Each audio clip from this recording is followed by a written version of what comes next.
Assalamualaikum and a very good morning. I bid to Dr. Ahlam binti Abdul Aziz, Head of the Center of Communication, Madam Nurul Atikah Muhammad Azlan, Coordinator of the Communication Management and Policy Program MC248, Sir Muhammad Nazri bin Ibrahim, Advisor of Communication Management and Policy Association CMAP, to the respected lecturers, Nur Ashikin binti Ahmad Shakiri, President of the Communication Management and Policy Association CMAP. Not to forget our speakers for today, Puan Adelina Iskandar, a Senior Public Relations Consultant at World Communication Network Resources, and Professor Madya Dr. Salinah Jaafar, the Director for Academy of Malay Studies at University Malaya.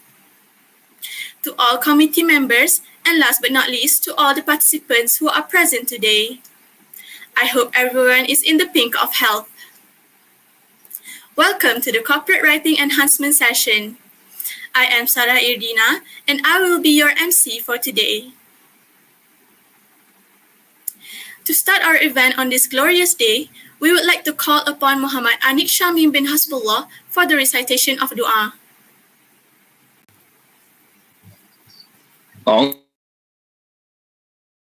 A'udzubillahi minasyaitonirrajim. Bismillahirrahmanirrahim.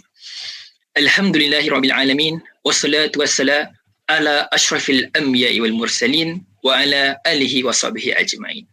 Ya Allah, dengan nama-Mu yang menyembuhkan segala penyakit, dengan nama-Mu yang mencukupkan segala permintaan, dengan nama-Mu yang mengampunkan segala dosa, dengan nama-Mu yang tidak dapat dimudaratkan oleh sesuatu, baik di bumi maupun di langit, dan Ia Maha mendengar dan Maha mengetahui.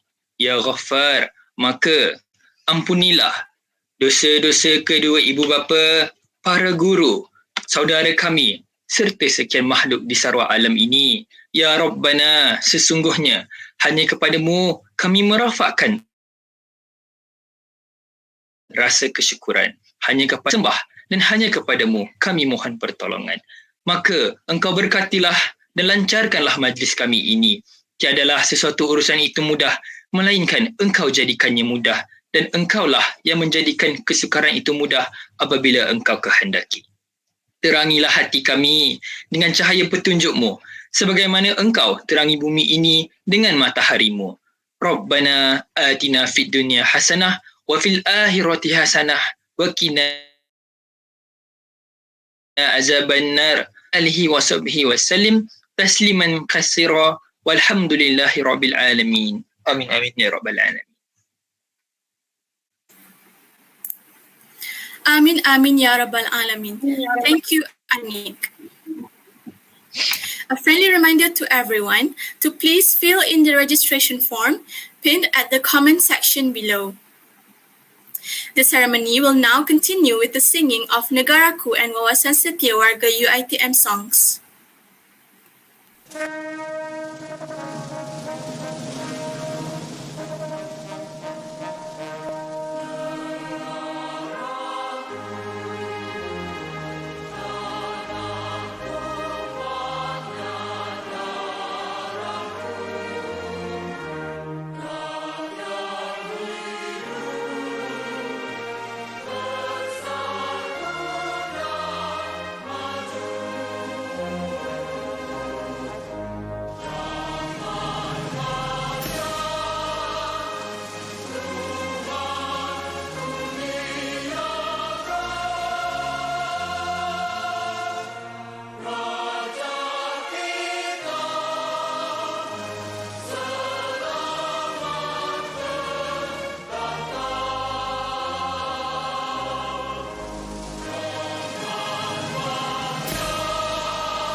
Next, without further ado, we would like to invite Dr. Ahlam binti Abdul Aziz as the head of the Center of Communication to deliver the opening speech.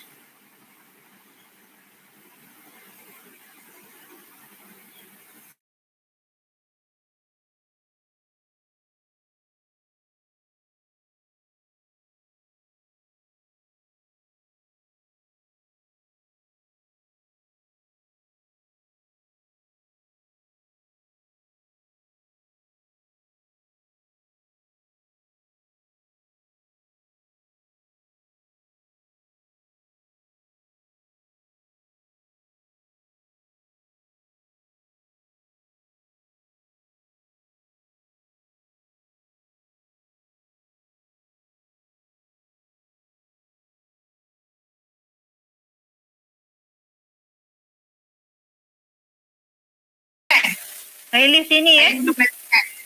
Hanya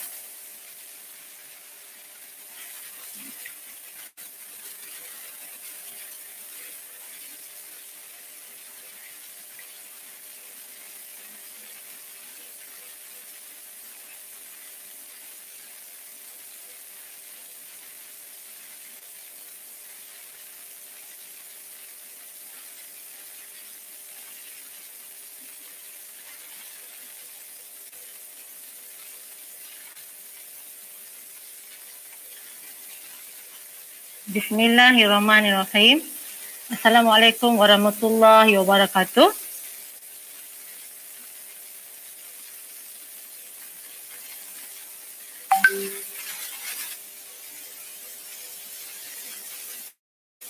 Yes, Doctor, you may continue. Okay, sorry. Bismillahirrahmanirrahim. Assalamualaikum warahmatullahi wabarakatuh and a very good morning to everyone.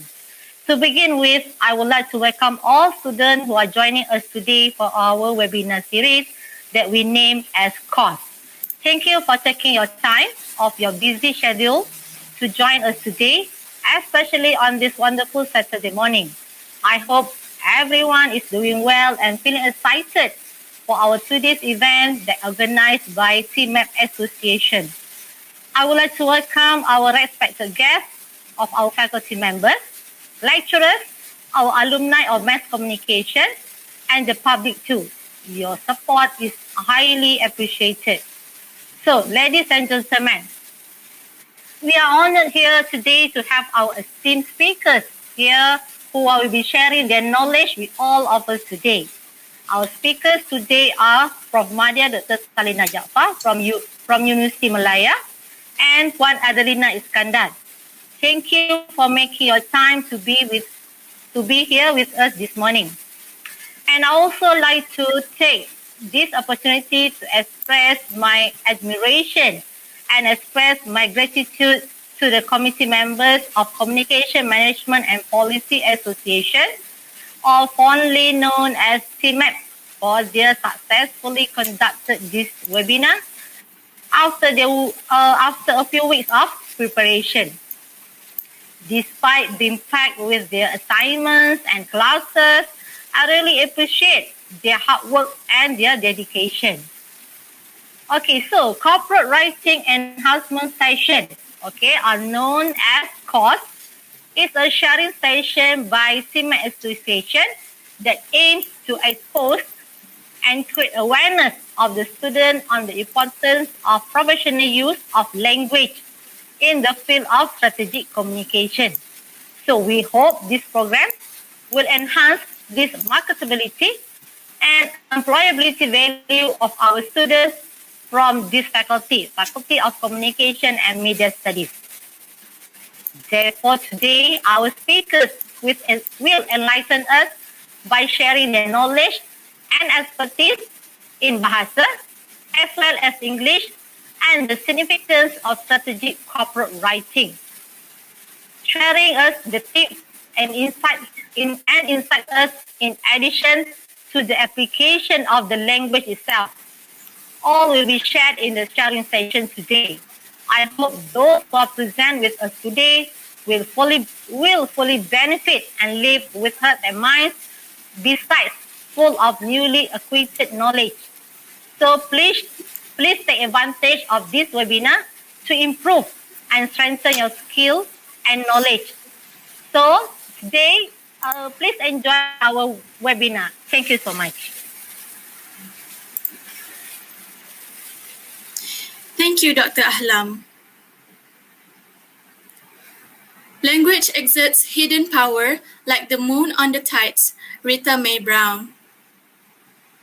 To begin, I would like to briefly explain what is CORES. CORES is a sharing session designed to provide reinforcement of strategic corporate writing for undergraduates before stepping into the corporate world. This program will cover the form, function, significance, and strategy of writings practiced by experienced figures. Participants will be able to learn and improve their writing skills in both English and Bahasa Malaysia. Hans Hofmann, a famous painter, once said, "The ability to simplify means to eliminate the unnecessary so that the necessary may speak." Let us proceed with our first session, Excellent Strategic Communication, Language Does Matter, by Puan Adelina Iskandar. But before we start the first session, allow me to provide a brief introduction about Puan Adelina's background.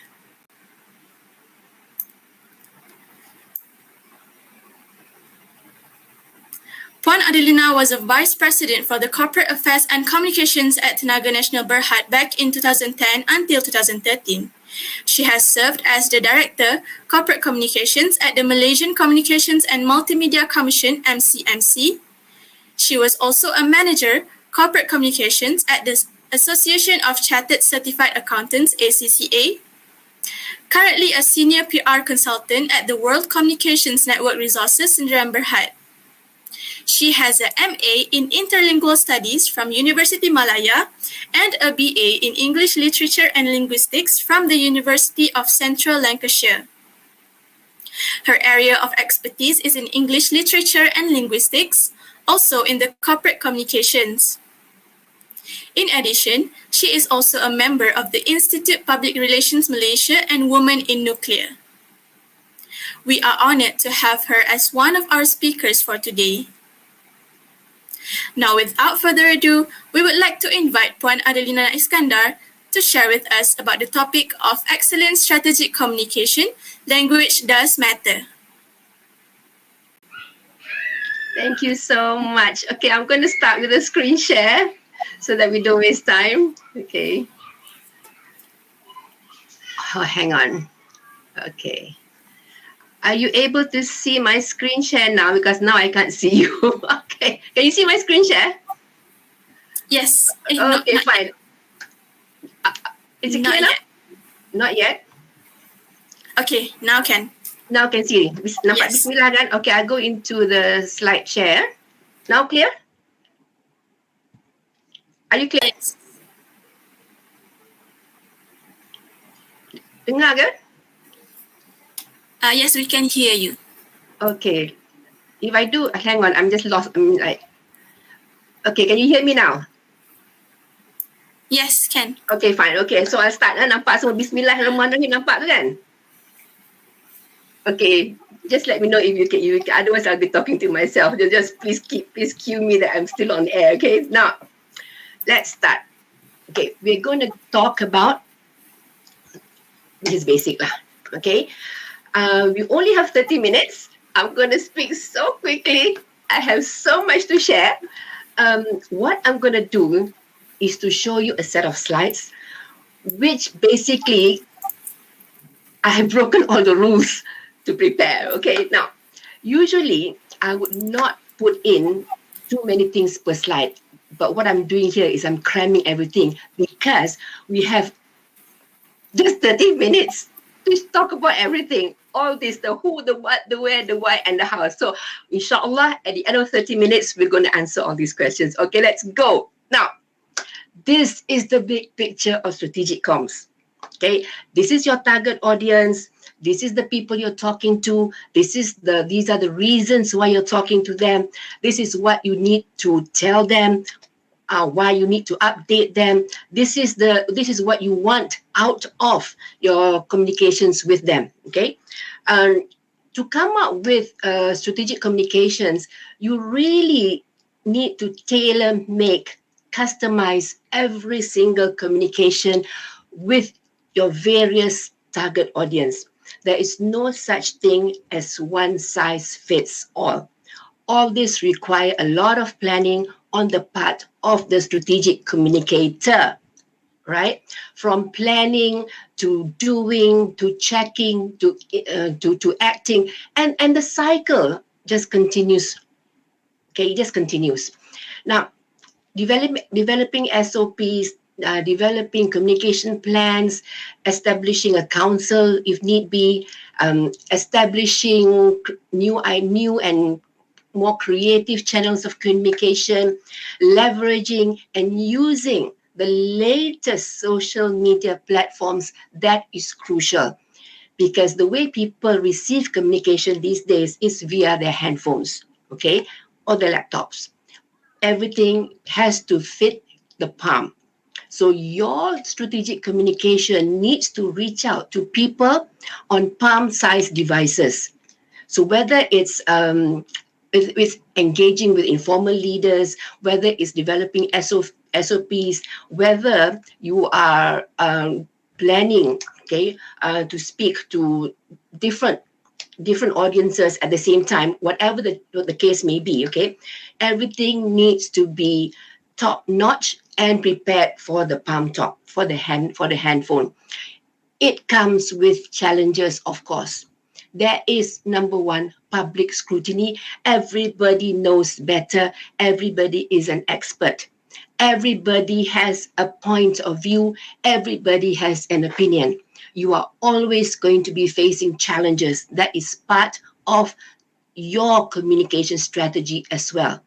You need to have a set of answers. You need to set your FAQs. You need to establish your justification. You need to do risk management for every communication that goes out there. If we send out this press release, what kind of questions can we expect? If we use this photo, what kind of comments will the netizens come up with?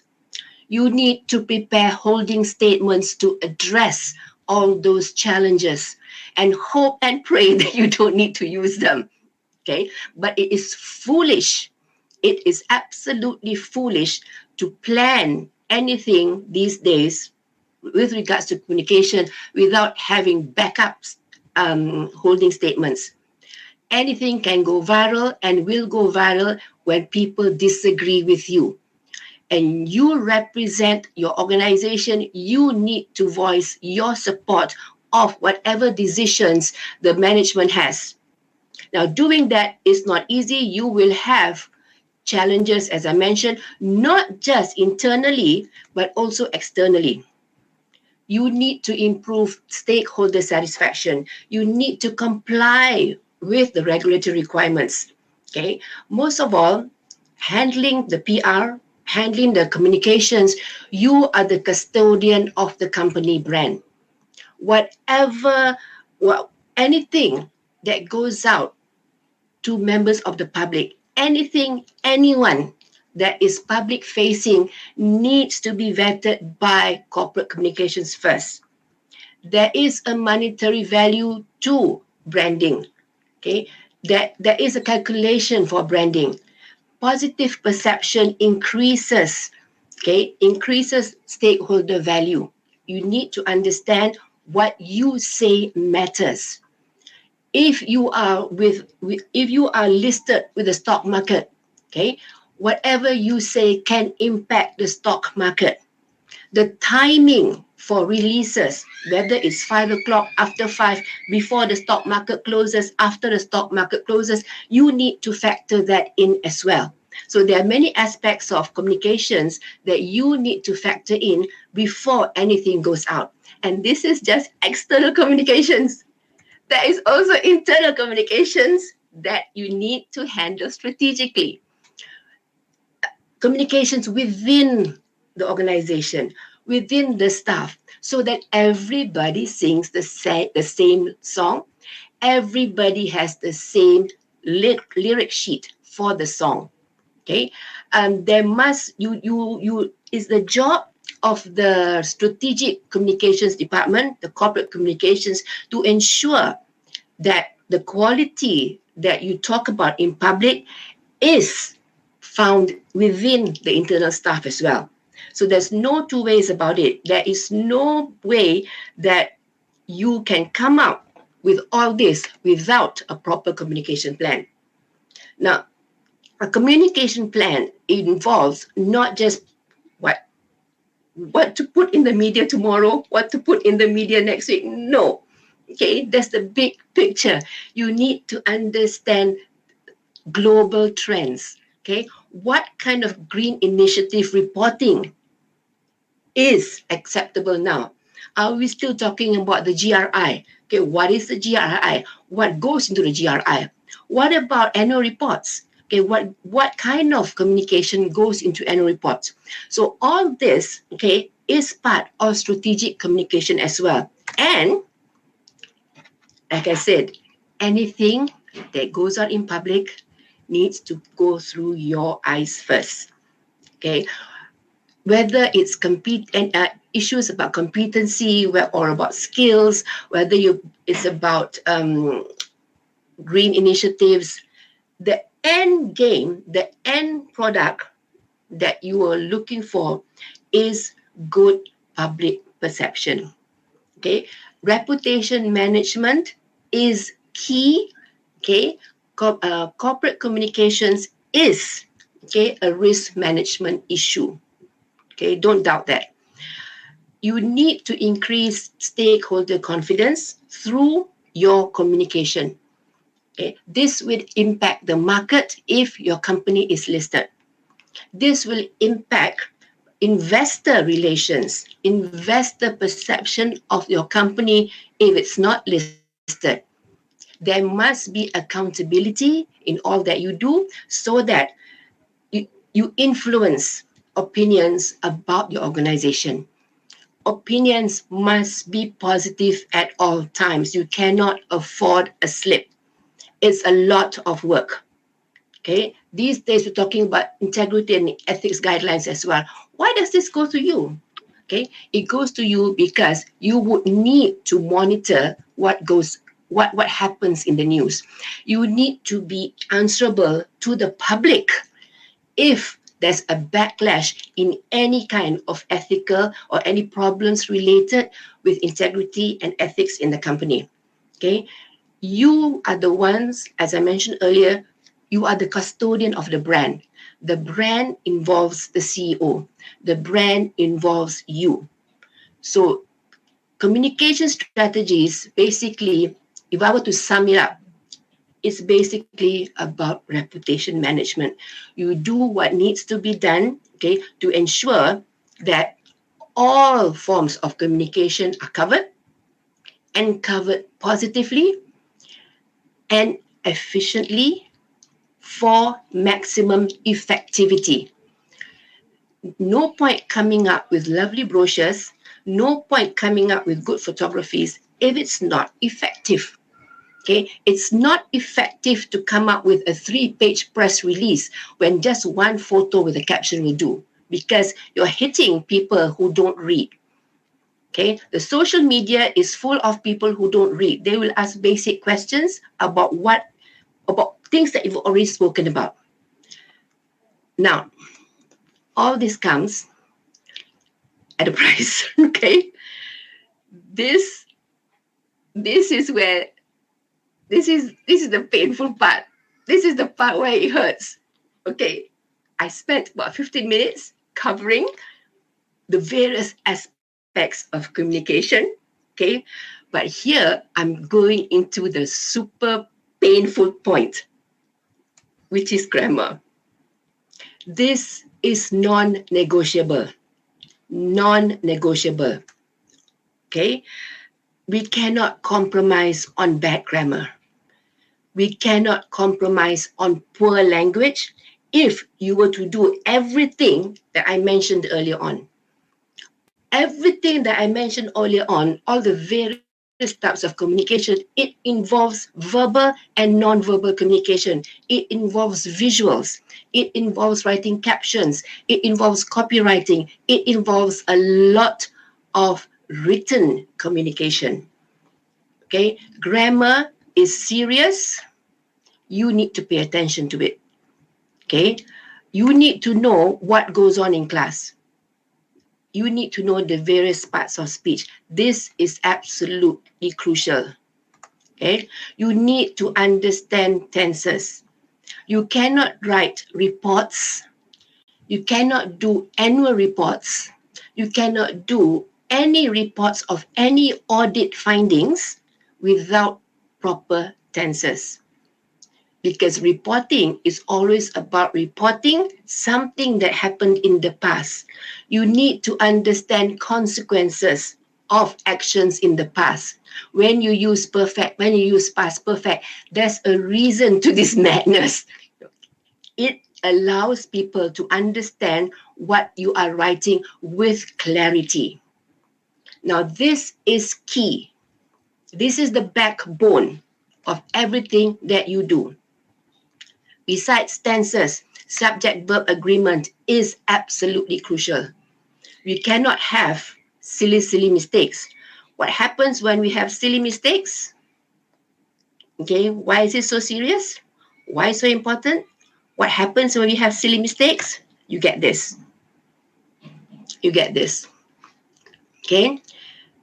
You have seen bad press releases going out from various government agencies that get laughed at. When people laugh at your press releases, that's your reputation hit badly. You need to recover from that.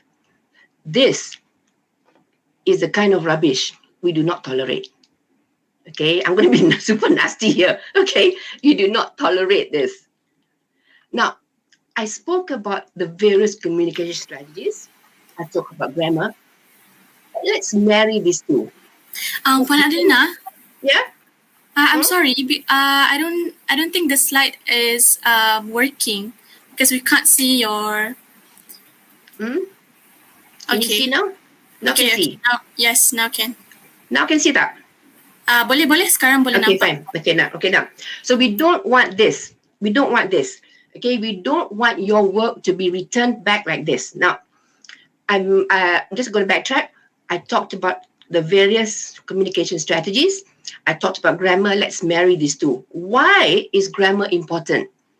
Okay, because it adds to the professional look in your deliverable. I mentioned very early on, it's not one size fits all. You need to tailor every single communication to the various stakeholders that I mentioned in the first slide, the NGO, the media, your investors, your stakeholders. You need to proofread everything that you write. You need to understand the most appropriate format. If it's annual reporting for KLSE, okay, what is the format that they require? If you're answering a complaint in social media, what kind of language and tone and style do you adopt? You need to understand that everything goes out from the office is a reflection of the office. Everything that goes out to the public, it can be an email, reflects the office. There are some organizations where every email has to go through corporate comm first, which is a pain, which is a very, very painful experience because we do not have time to go and read every single email before it goes out. But if we don't do that, the reputation of the organization is hit badly. Why? Because staff don't know basic grammar. They don't know basic subject-verb agreement. When they speak, it's mean. What is mean? That makes no sense. Okay, so you need to be very careful about common spelling mistakes and basic grammar issues. Grammar issues is, I said, non-negotiable. You must understand basic sentence and paragraph construction. This is the essence of all the communication strategy. You can come up with all kinds of grand plans. If you cannot put it down in writing, if people cannot understand what you're writing, there is no point. Okay? Now, you need to understand that each audience reads materials differently. You need to understand where they are coming from. Your messages has to be tailored. You cannot send out a press release you cannot write a press release, which is just one press release for the media, for Facebook, for Instagram, for Twitter. These 4 platforms require 4 different types of press releases because of the way Facebook, because of the way Instagram, and because of the way Twitter works. You need to understand how social media works. You need to make sure your press release is customized to the various social media platforms. So it's not one size fits all for all platforms. No.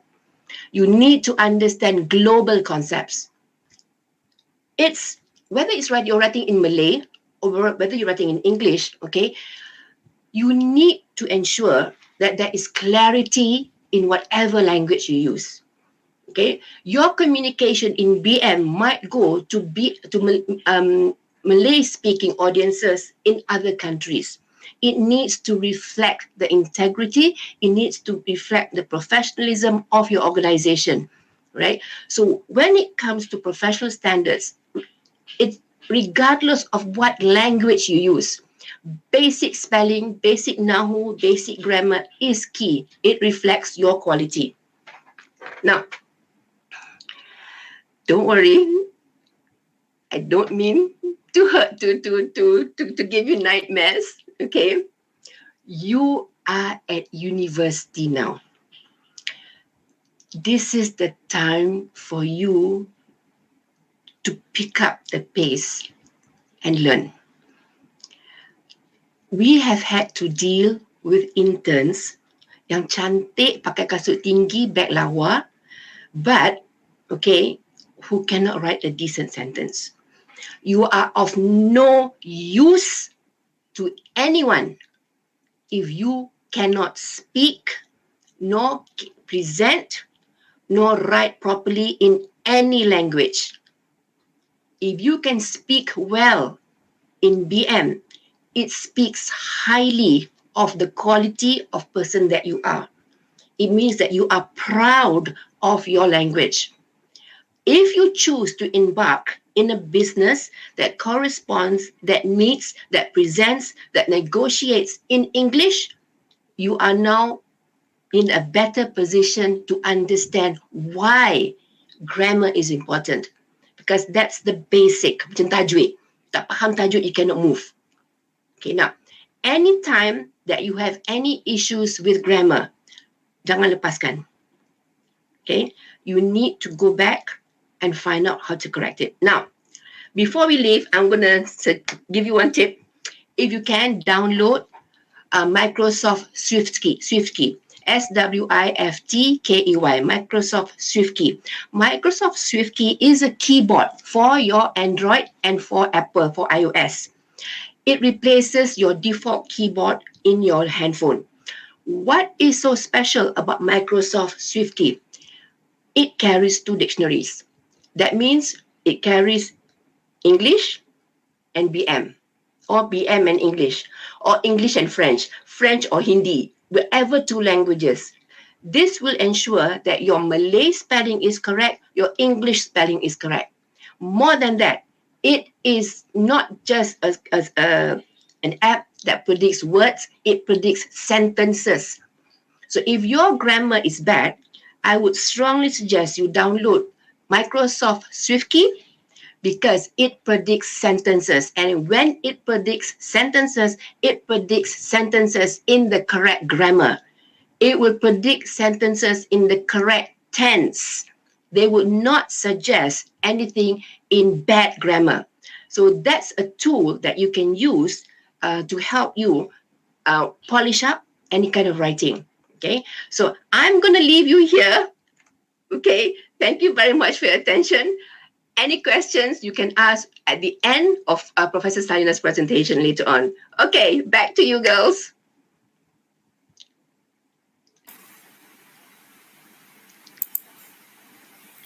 Terima kasih Puan Adelina. Seterusnya, majlis akan diteruskan dengan sesi perkongsian yang kedua, iaitu Bahasa Jiwa Bangsa, Bahasa Wahana Jaya oleh Profesor Madya Dr. Salinah Jaafar. Sebelum itu, saya ingin menceritakan serba sedikit latar belakang beliau. Beliau merupakan pengarah Akademi Pengajian Melayu di Universiti Malaya. Beliau mempunyai PhD, MA dan BA dalam linguistik daripada Universiti Malaya. Kepakaran beliau adalah dalam bahasa Malaysia, terjemahan bahasa Malaysia dan leksikografi. Pada tahun 2017, beliau merupakan ahli jawatankuasa Kementerian Pendidikan Tinggi, Panel Wacana Penyelidikan, UMK dan Lembaga Penasihat di UNIMAS. Selain itu, beliau telah menerbit beberapa buah buku, antaranya ialah Biografi Akademik Nik Safiah Karim, Menelurusi Kegemilangan Bahasa Melayu pada tahun 2020, Pengajaran Bahasa Budaya dan Pendidikan pada tahun 2019 dan Psychology in Southeast Asia, Socio-Cultural, Clinical and Health Perspectives Chapter in Book pada tahun 2020 juga. Pada tahun yang sama juga, beliau telah menerbit jurnal artikel bertajuk Strategi Kritikan dalam Generasi Z. Jurnal Melayu, pada tahun ini, beliau menerbit sebuah jurnal artikel yang bertajuk Dynamic Subswarm Algorithm for Feature Selection. Tema kepentingan kepelbagaian gadget dan komunikasi digital merupakan salah satu artikel jurnal yang diterbitkan juga. Di samping itu, pada tahun 2006, 2008, 2009, 2013 dan 2015, beliau menerima anugerah Excellent Service Award. Beliau juga menerima anugerah Khidmat Setia 20 pada tahun 2011. Itu adalah serba sedikit mengenai latar belakang Dr. Salinah. Oleh itu, dengan segala hormatnya dipersilakan Profesor Madya Dr. Salinah Jaafar.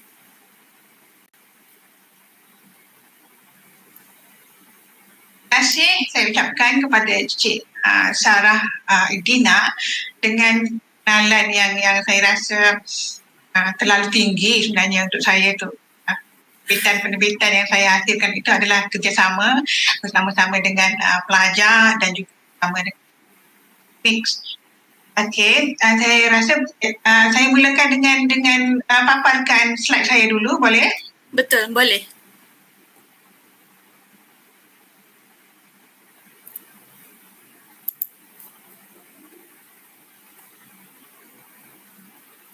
Okay. Alright. Okey.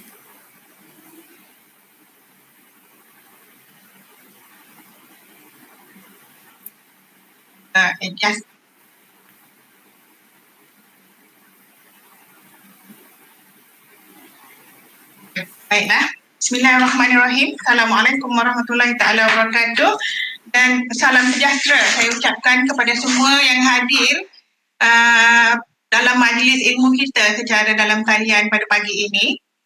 Terlebih dahulu saya ingin mengucapkan jutaan terima kasih kepada pihak UiTM, terutama kepada Encik Nazri Ibrahim yang sudi mengundang saya untuk berkongsi pada sesi bicara ilmu kita pagi ini.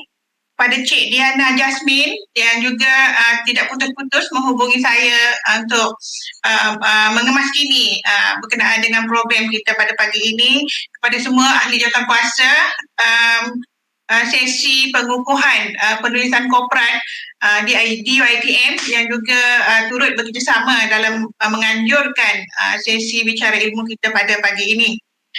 Terlebih dahulu, saya ucapkan terima kasih kepada pihak Dr. Ahlam Abdul Aziz yang juga merupakan orang kuat dalam program ini di UiTM.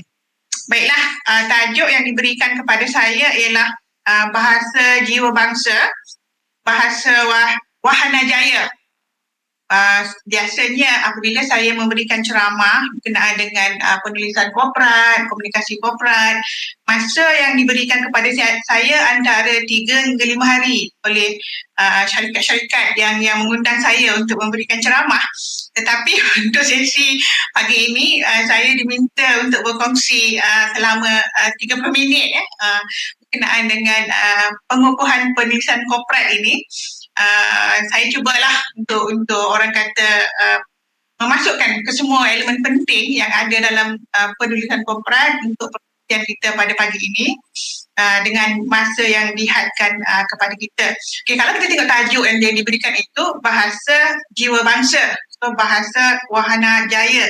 Jadi sukalah saya untuk mengajak semua yang ada dalam talian pada pagi ini untuk sama-sama kita menjiwai lirik lagu bahasa jiwa bangsa supaya kita tahu apakah sebenarnya yang dimaksudkan dengan bahasa jiwa bangsa itu. Okey. Boleh minta jawatankuasa untuk siarkan lagu?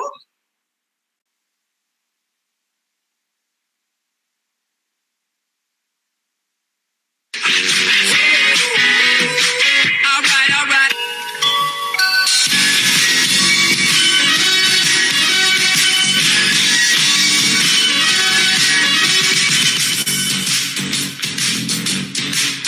Gunakanlah bahasa kebangsaan kita, marilah amankan ramai-ramai. Bahasalah menyatukan kita semua, yakinlah bahasa jiwa bangsa. Marilah ya semua, buktikanlah setia dengan satu bahasa. Maju bangsa dan maju negara, banggakan bahasa kita, bahasa jiwa bangsa. Gunakanlah bahasa kebangsaan kita, marilah amankan ramai-ramai. Bahasalah menyatukan kita semua, yakinlah bahasa jiwa bangsa.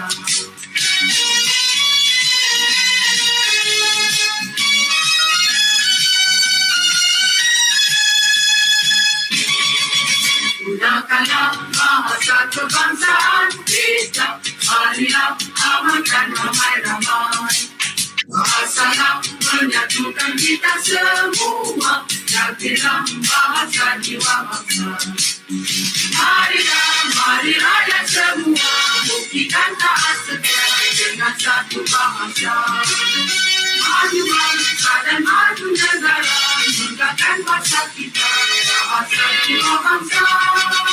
Gunakanlah bahasa kebangsaan kita, marilah amankan ramai-ramai. Bahasalah menyatukan kita semua, yakinlah bahasa jiwa bangsa.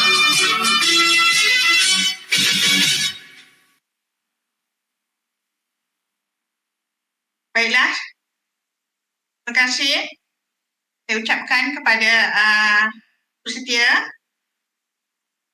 Boleh kita kembali kepada slide. Okey.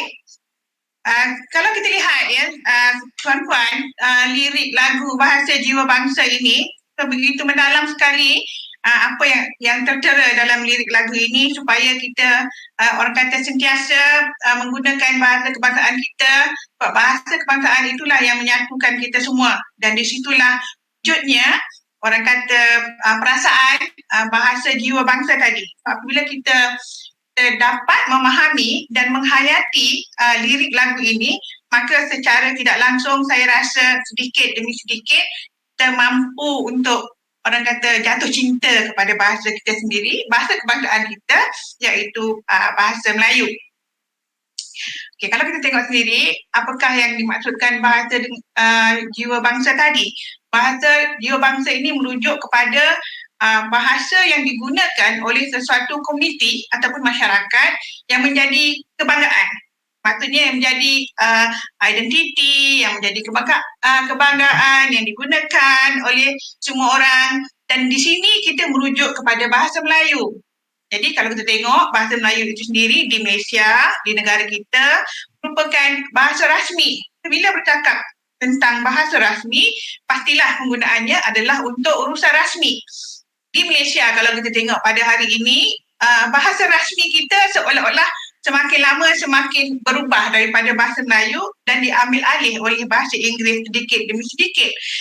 Di jabatan-jabatan kerajaan kita lihat pegawai-pegawai kerajaan sudah mula lebih bangga untuk bercakap menggunakan bahasa Inggeris berbanding menggunakan bahasa Melayu.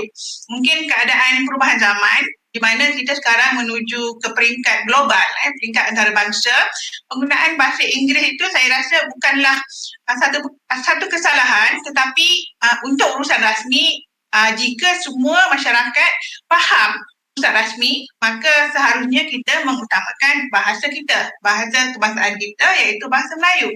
Dan kedudukan bahasa Melayu sebagai bahasa kebangsaan ada termaktub di dalam Perkara 152 Perlembagaan Malaysia di bawah Akta Bahasa Kebangsaan 162-167 yang disemak pada tahun 1971 yang menetapkan bahawa bahasa Melayu sebagai bahasa kebangsaan tunggal dan bahasa rasmi di negara Malaysia.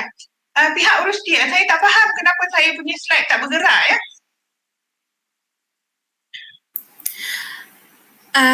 Prof kena keluar dari present slideshow tu. Okay, kena keluar dari Present slideshow. Tapi dah bergerak dah sekarang. Okey. Okay. Jadi di sini saya ingin membawa semua untuk melihat kembali fungsi bahasa Melayu itu sendiri di negara kita. So yang pertama saya dah bincangkan tadi bahawa bahasa Melayu berfungsi sebagai bahasa kebangsaan. So bahasa kebangsaan merujuk kepada identiti kita. Identiti negara kita, tidak kira lah apa bangsa kita sekalipun, apabila kita melihat kepada fungsi bahasa kebangsaan itu yang telah dimaktubkan dalam perlembagaan, bahasa Melayu itu adalah bahasa kebangsaan, semua rakyat, tidak kira bangsa apapun, seharusnya menyayangi dan juga menggunakan bahasa kebangsaan sebagai satu daripada identiti negara kita. Kemudian yang kedua, bahasa Melayu berfungsi sebagai bahasa rasmi. Bila kita mengatakan bahasa rasmi di sini, ia melibatkan penggunaan bahasa Melayu itu dalam segala urusan rasmi. Ini juga merupakan satu perkara yang kadang-kadang saya lihat banyak orang terlepas pandang. Ramai yang lebih gemar menggunakan bahasa Inggeris pada situasi hari ini. Mungkin perlu kita kembali semula melihat bagaimana pentingnya kita menyintai bahasa Melayu itu dan menggunakannya dalam urusan rasmi setiap hari ataupun apa saja urusan yang berkaitan dengan negara kita Malaysia. Kemudian bahasa perpaduan. Okey, berbalik pada bahasa rasmi tadi. Kalau kita tengok kita lihat juga misalnya di persidangan bangsa-bangsa bersatu, orang Jepun mereka menggunakan bahasa Jepun ketika mengemukakan hujah. Dan ada pula interpreter yang akan menterjemah bahasa Jepun itu kepada layaknya. Jadi bagaimana mereka mencintai bahasa mereka itu, dan jika boleh rakyat Malaysia sebagai orang Malaysia juga seharusnya mencintai bahasa kebangsaan kita lah untuk menggunakan bahasa Melayu. Kemudian bahasa Melayu juga ketika diangkat sebagai bahasa rasmi tadi berfungsi sebagai bahasa perpaduan. So, bahasa perpaduan di sini merujuk kepada bagaimana bahasa Melayu ini kita gunakan untuk mengeratkan hubungan antara masyarakat yang berbilang kaum di Malaysia. So, kita tahu kita ada tiga kaum besar di negara kita, kaum Melayu, kaum Cina dan kaum India. Jadi apabila kita berkomunikasi antara satu sama lain, kita menggunakan bahasa Melayu, dan di situlah kita nampak bahawa bahasa Melayu itu adalah bahasa yang boleh digunakan untuk perpaduan. Kemudian bahasa Melayu sebagai bahasa pengantar.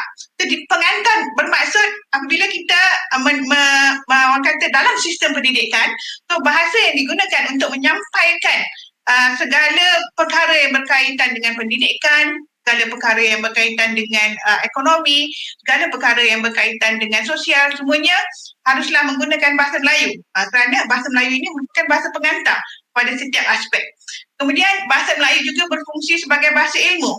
Merujuk kepada bahasa ilmu di sini, bahasa ilmu bermaksud bahasa yang digunakan untuk menyampaikan segala ilmu.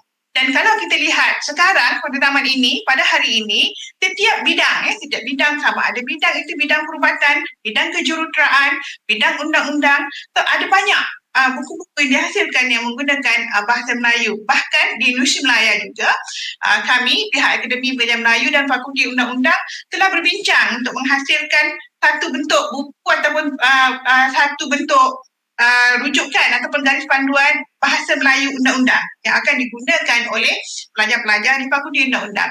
Dan kemudian bahasa Melayu itu adalah bahasa komunikasi. So, bahasa komunikasi di sini ialah bermaksud bahasa yang kita gunakan untuk berhubungan antara satu sama lain. Tidak kiralah siapa yang kita hubungi, apa perkara yang kita bincangkan, jadi kita menggunakan bahasa Melayu tadi. Okey, itu dah jelas tentang bahasa Melayu. Sekarang kita lihat pula kepada komunikasi korporat. Slide tak tukar ya. Saya teruskanlah. Mudahan slide itu akan bertukar berdasarkan apa yang saya tunjukkan di sini. Tadi, Doktor. Alright, terima kasih. Tadi Puan Adelina telah pun membincangkan secara menyeluruh tentang aspek bahasa sebenarnya. Walaupun dia menggunakan bahasa Inggeris itu, tetapi apa yang dibincangkan oleh Puan Adelina tadi memang amat berkait rapat dengan bahasa Melayu lah. So, semua tajuk-tajuk, topik-topik yang sepatutnya saya bincangkan di sini sebenarnya telah pun disentuh oleh Puan Adelina tadi. Begitu menarik sekali perbincangan yang dia kemukakan. Jadi saya bawa halayak hari ini untuk memahami sedikit apakah yang dimaksudkan dengan komunikasi korporat. So, komunikasi korporat ini merupakan satu komunikasi strategik yang membina hubungan antara organisasi dengan orang awam. Di situ kita dapat lihat perkataan strategik. So, bila ada perkataan strategik di situ, bermaksud perlu ada perancangan. Perlu ada perkara yang betul-betul kita rancang, yang kita ingin gunakan untuk membina hubungan di antara organisasi dengan orang awam. Misalnya, sekarang contohnya projek yang para pelajar anjurkan pada hari ini adalah satu projek yang akan membawa nama organisasi. Jadi apabila projek ini dikendalikan dengan menggunakan bahasa, jadi setiap hubungan yang berkaitan dengan projek tadi perlulah menggunakan bentuk bahasa yang dirancang sebaiknya. Supaya apabila kita membina hubungan dengan orang tertentu, organisasi kita akan, orang kata, mendapat credibility, akan dipandang tinggi oleh masyarakat. Okey, UiTM ini mempunyai satu, orang kata, nama yang begitu baik, terutama apabila mereka berkomunikasi dengan orang luar. Hubungannya dengan masyarakat, hubungannya dengan ibu bapa, hubungannya dengan institusi-institusi lain yang setaraf. Okey, kemudian yang kedua kita lihat pula tujuan utama penulisan korporat itu sendiri. So, dalam penulisan korporat, apabila kita ingin menghasilkan sesuatu penulisan, so, dalam penghasilan itu ada perkara-perkara yang perlu kita lihat. Yang pertama sekali meningkatkan image. So, hasil penulisan kita itu nantilah yang akan meningkatkan imej organisasi kita.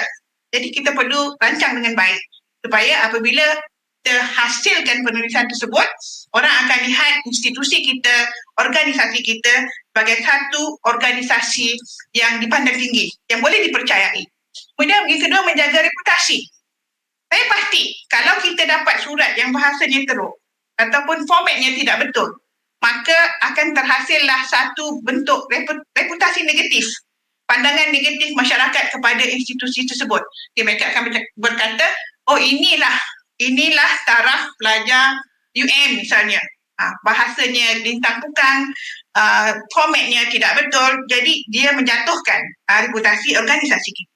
Dan yang seterusnya membuat publicity. So, andainya hasil penulisan tadi dapat meningkatkan imej, meningkatkan reputasi, maka sudah tentulah publicity untuk organisasi kita meluas. Orang akan memandang tinggi organisasi kita. Jadi apabila UiTM mengiklankan ada kekosongan kemasukan pelajar, berebut-rebut orang akan datang ke organisasi kita kerana kita mempunyai imej yang tinggi, kita mempunyai reputasi. Jadi dari situlah akan wujud publicity untuk organisasi kita. Kemudian yang kedua ialah tujuan utama penulisan korporat ini untuk menyampaikan maklumat kepada halayak mengenai organisasi. Sama ada dalam bentuk media cetak ataupun media elektronik. Tadi Puan Adelina ada sebut yang dekat tapak tangan tu, dalam handphone. Itu media elektronik. Media elektronik ini apabila kita gunakan media elektronik, jadi kita lihat tujuan kita berkomunikasi tadi. Kalau kita menggunakan pesanan ringkas, mesej pesanan ringkas atau SMS kan, jadi perlulah kita jaga bahasa kita supaya apabila kita menghantar mesej itu kepada orang yang kita hantar, maka dia faham. Dia faham maknanya dan dia terima. Jadi di situ dia akan sentiasa memandang tinggi organisasi kita.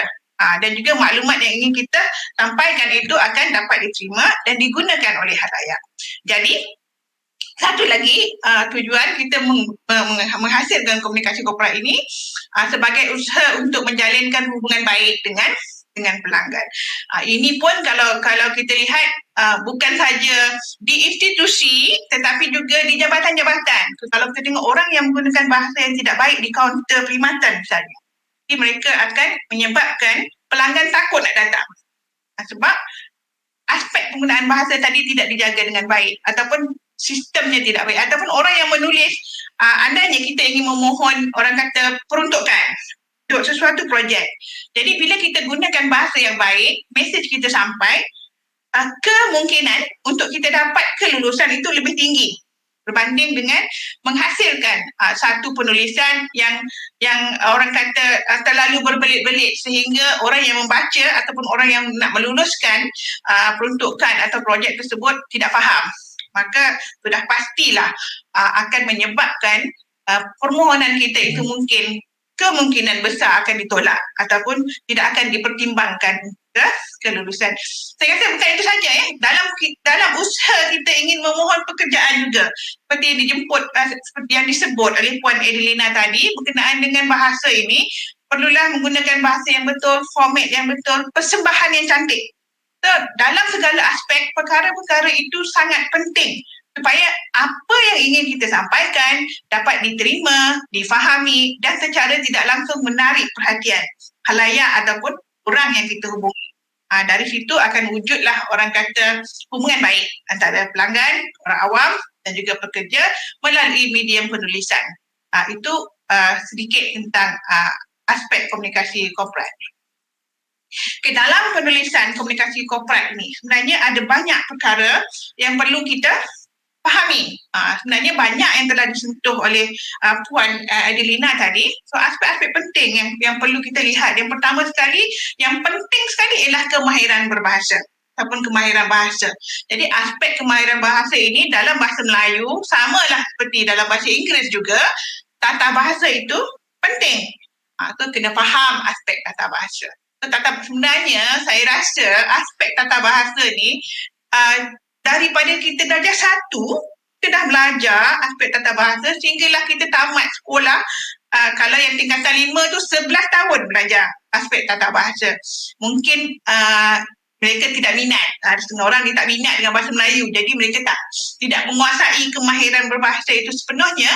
Tetapi apabila kita memasuki bidang korporat ataupun bila kita memasuki institusi seperti universiti, jabatan kerajaan ataupun syarikat swasta, aspek kemahiran berbahasa ini penting.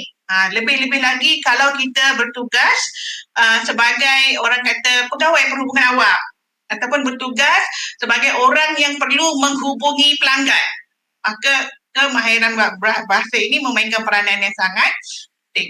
Dalam penulisan korporat juga, aspek yang perlu kita perhatikan ialah merancang penulisan. Dalam penulisan korporat ini, kita perlu ada perancangan yang rapi.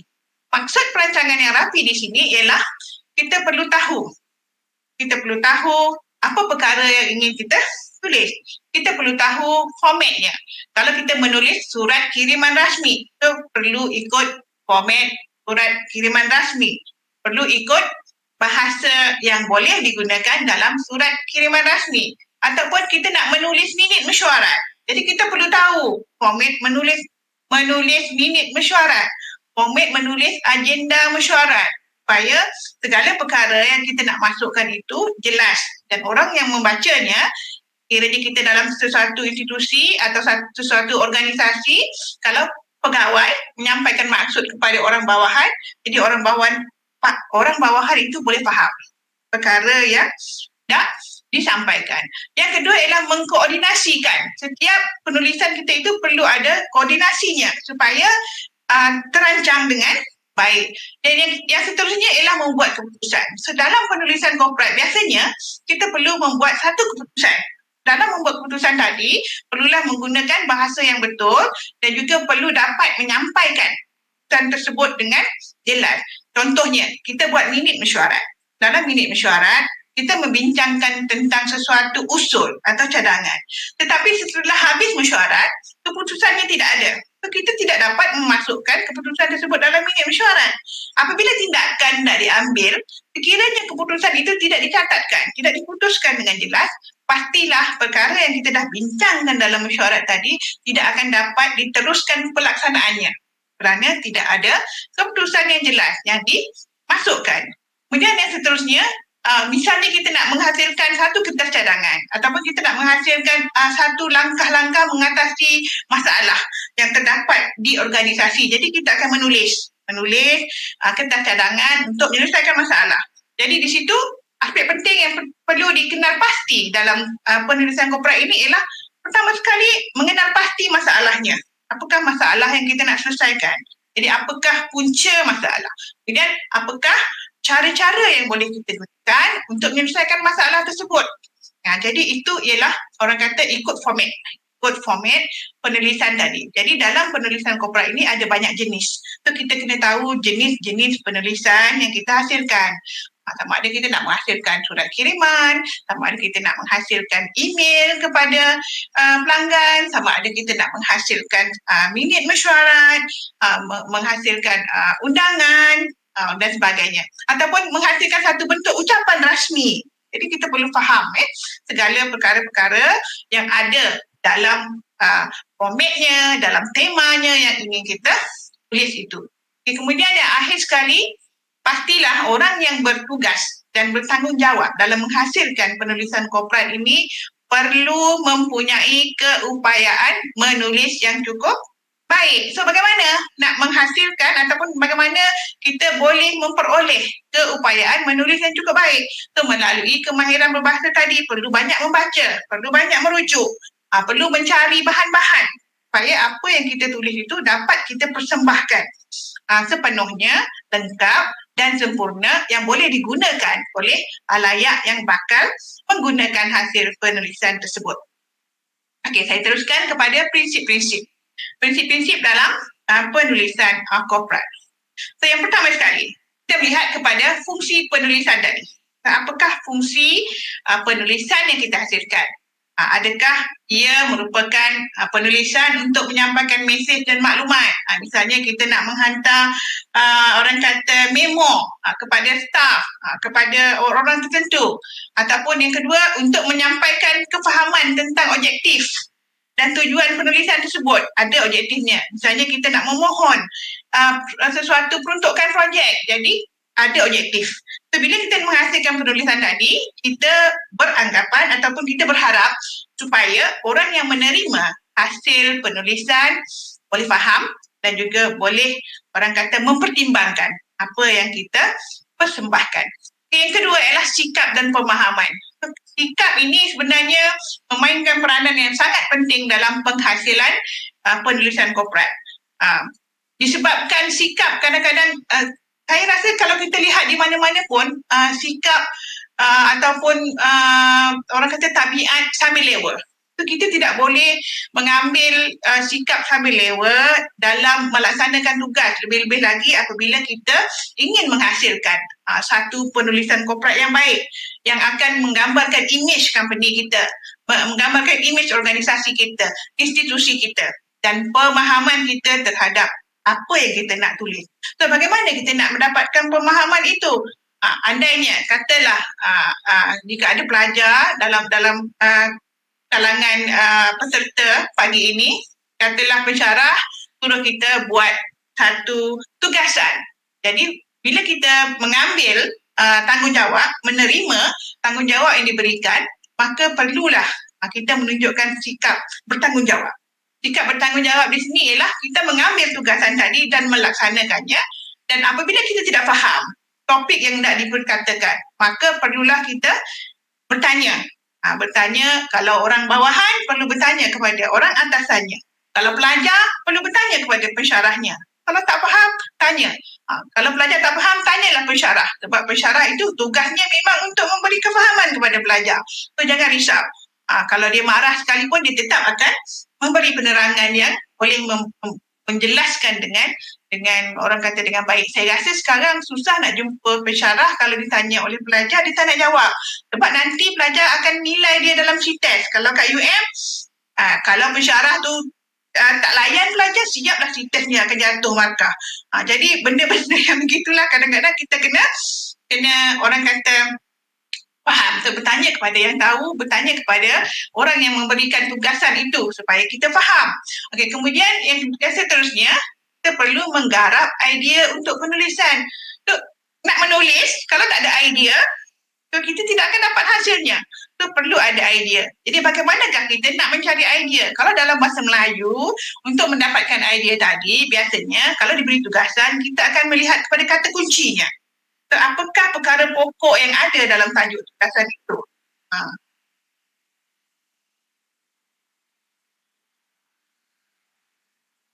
Ada gangguan sekejap.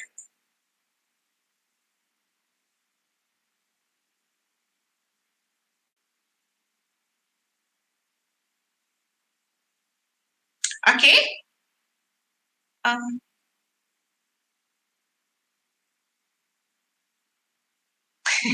Sebab saya terdengar ada suara di sebalik perbualan yang saya ataupun perbincangan yang tengah saya buat. Okey, baiklah, seterusnya ialah mencari bahan untuk menulis. So, mencari bahan ini saya rasa semua pelajar tahu bagaimana nak mencari bahan. Semua orang tahu macam mana nak mencari bahan, iaitu berdasarkan tajuk yang kita orang kata tajuk yang diberikan kepada kita. So, dari situ kita perlu mencari bahan supaya apa yang kita nak tulis itu ada disokong oleh bukti-bukti. So, bahan itu termasuklah fakta. Andainya kita nak menghasilkan berita, misalnya laporan.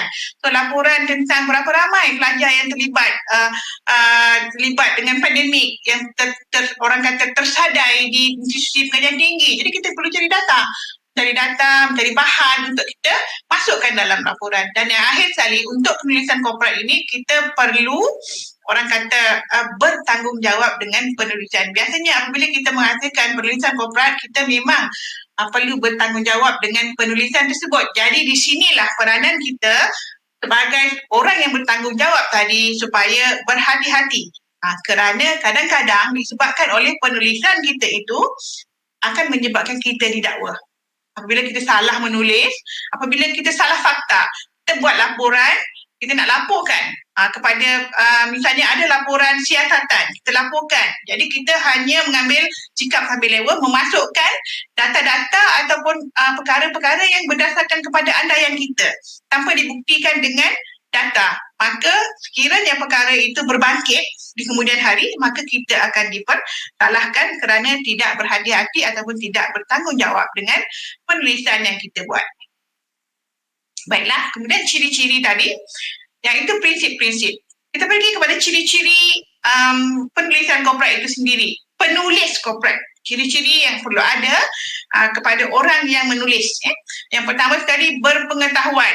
Yang ini saya rasa penting sekali, mesti berpengetahuan. Berpengetahuan di sini ialah perlu orang kata menguasai aspek bahasa, perlu tahu bahasa, perlu tahu tema, perlu tahu format. Itu benda-benda yang penting. Kenapa berpengetahuan? Kerana daripada ilmu pengetahuan itu tadilah kita akan dapat memahirkan diri dan memahami keperluan asas penulisan. Jadi bukan sebarang orang yang boleh menulis yang baik. Bukan sebarang orang yang boleh menghasilkan satu laporan yang baik, rencana yang baik, berita yang baik. Jadi dia perlu memahirkan diri. Dan kemahiran ini tidak datang satu hari. Dia datang melalui pengalaman. So kita perlu orang kata buat supaya kita dapat pengalaman dan dari situ kita boleh belajar daripada pengalaman tadi sehinggalah kita mahir. Kemudian kita perlu juga penulis itu perlu juga meningkatkan kemahiran menulis sebelum terbabit dengan apa-apa projek penulisan yang dianjurkan oleh organisasi. So kita perlu meningkatkan kemahiran menulis. Mungkin kita boleh draft penulisan kita, minta orang atasan semak. Kalau belajar, kita minta pensyarah kita semak ataupun kawan kita semak. Sebab kadang-kadang apabila kita menulis, kita rasa kita buat yang terbaik. Tapi ada benda-benda yang kita sendiri kadang-kadang terlepas pandang. Biasanya, misalnya dalam penulisan artikel misalnya. Kita rasa seronok, kita dah menghasilkan satu artikel 50 muka surat. So, kita rasa lengkap, sempurna dah artikel kita. Seeloknya berilah kepada orang kedua untuk lihat. Ada perkara-perkara yang kita kadang-kadang terlepas pandang di mana mata kita ini, hasil kerja kita itu kita laju je kita tengok. Tapi bila kita menilai kerja orang, biasanya kita akan meneliti satu demi satu. Kemudian yang kedua ialah memberi penjelasan dan menyebarkan maklumat. Yang ini ciri-ciri penulisan korporat lah. Yang ketiga, antara penerbitan korporat ataupun penulisan korporat yang dibuat oleh orang tertentu ialah menyediakan penerbitan organisasi. Penerbitan organisasi ni termasuklah buletin. Kalau di Indonesia Melayu, kami ada buletin fakulti misalnya. Pelajar ada buletin persatuan pelajar misalnya. Okey. Kemudian kita ada juga perkara-perkara yang memberi orang kata seperti berita kan yang kita masukkan ataupun laporan projek dan sebagainya itu menyediakan penerbitan organisasi. Yang keempat, mengetahui kepentingan sesuatu media. Apakah media yang kita gunakan ataupun medium yang kita gunakan untuk hasil penulisan tadi. So kita kena tahu kepentingannya. Katakanlah kita nak menyebarkan laporan institusi kita dalam Facebook. Jadi kita kena pastikan apa yang kita sebarkan itu adalah tepat, adalah mengikut formatnya sesuai. Sebab kalau kita tersilap, apabila kita melakukan kesilapan, lebih-lebih lagi apabila kita masukkan dalam media sosial, kemungkinan untuk viral itu besar. Bila dia viral, dia akan bukan saja menjatuhkan reputasi penulis itu sendiri, tetapi juga akan melibatkan seluruh organisasi. Akan mendapat kecaman, mendapat orang kata kutukan dan perkara-perkara yang boleh menjatuhkan diri kita, juga organisasi yang kita wakili. Kemudian yang seterusnya ialah seeloknya kita pandai ataupun kita bersedia dengan perubahan zaman. So, pada hari ini kita tahu bahawa aplikasi media yang berteraskan teknologi ini memang banyak. So, hampir kesemua orang menggunakan aplikasi media yang berteraskan teknologi seperti yang Puan Adelina sebut tadi, yang kat tapak tangan tu kan, menggunakan handphone. Menggunakan handphone untuk apa saja? Semuanya kita gunakan teknologi. Jadi kita perlu faham aspek-aspek yang berkaitan dengan teknologi tadi. Macam hari ini kita menggunakan StreamYard. Bila diberitahu kepada saya StreamYard, saya agak gugup sebab saya tidak begitu mahir. Jadi disebabkan perlukan bantuan dan sebagainya. Dan yang akhir sekali, persediaan dan menjalankan penyelidikan itu adalah penting. So, tidak ada perkara yang kita buat boleh kita buat secara spontan, terutama dalam penulisan korporat perlu ada penyelidikan, kecuali benda-benda yang tak dapat dielakkan, benda-benda mengejut, itu kita anggap sebagai satu perkara lain lah. Tapi biasanya untuk penulisan korporat kita perlu membuat persediaan dan menjalankan penyelidikan. Biasakan diri dengan membuat persediaan tadi. Kalau kita nak menghasilkan satu penulisan ucapan misalnya, so kita kena tengok apakah perkara-perkara yang perlu kita masukkan dalam ucapan tersebut, atau nak menghasilkan surat kiriman rasmi misalnya, kita perlu faham bagaimanakah bentuk penulisan tadi perlu kita lakukan. Okey, aspek bahasa. Tadi sebenarnya Puan Adelina telah pun orang kata dengan penuh semangat telah membincangkan tentang aspek bahasa, grammar dalam bahasa Inggeris kan. So sama juga dalam bahasa Melayu.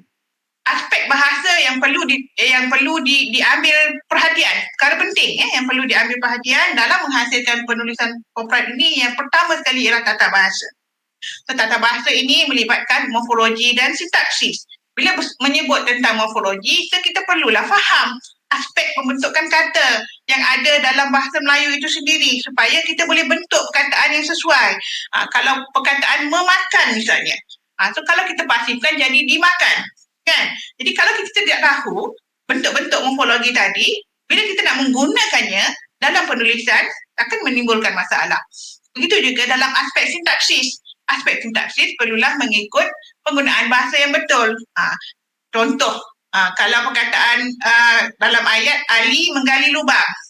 So, Ali menggali lubang, so perlulah ada Ali menggali lubang. Ali subjek, menggali lubang predikat misalnya. Tetapi kalau kita kata Ali lubang gali, itu sudah menyalahi format ataupun menyalahi hukum tata bahasa tadi. Itu perkara yang perlu diketahui dan difahami dan dikuasai oleh orang yang ingin orang kata melibatkan diri dalam penulisan korporat, yang ingin memasuki bidang penulisan korporat ini. Yang kedua ialah format penulisan. Yang ini penting, yang ini sebenarnya kita dah belajar pun dari zaman sekolah.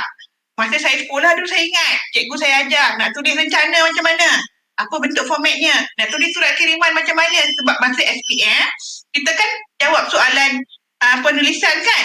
Penulisan, bagaimana nak jawab. Okey, surat kiriman karangan macam mana. Okey, laporan macam mana. Rencana macam mana. Berita macam mana. Jadi format penulisan ini penting. Tak boleh kita main ambil dan tangkap muat masuk saja. Kena jaga format penulisan supaya hasil penulisan kita itu benar-benar menepati kehendak. Benar-benar menepati kehendak dan juga permintaan organisasi. Benar-benar menepati apa yang diharapkan oleh pembacanya. Kemudian yang seterusnya, gaya bahasa. So, gaya bahasa ni memang sangat penting.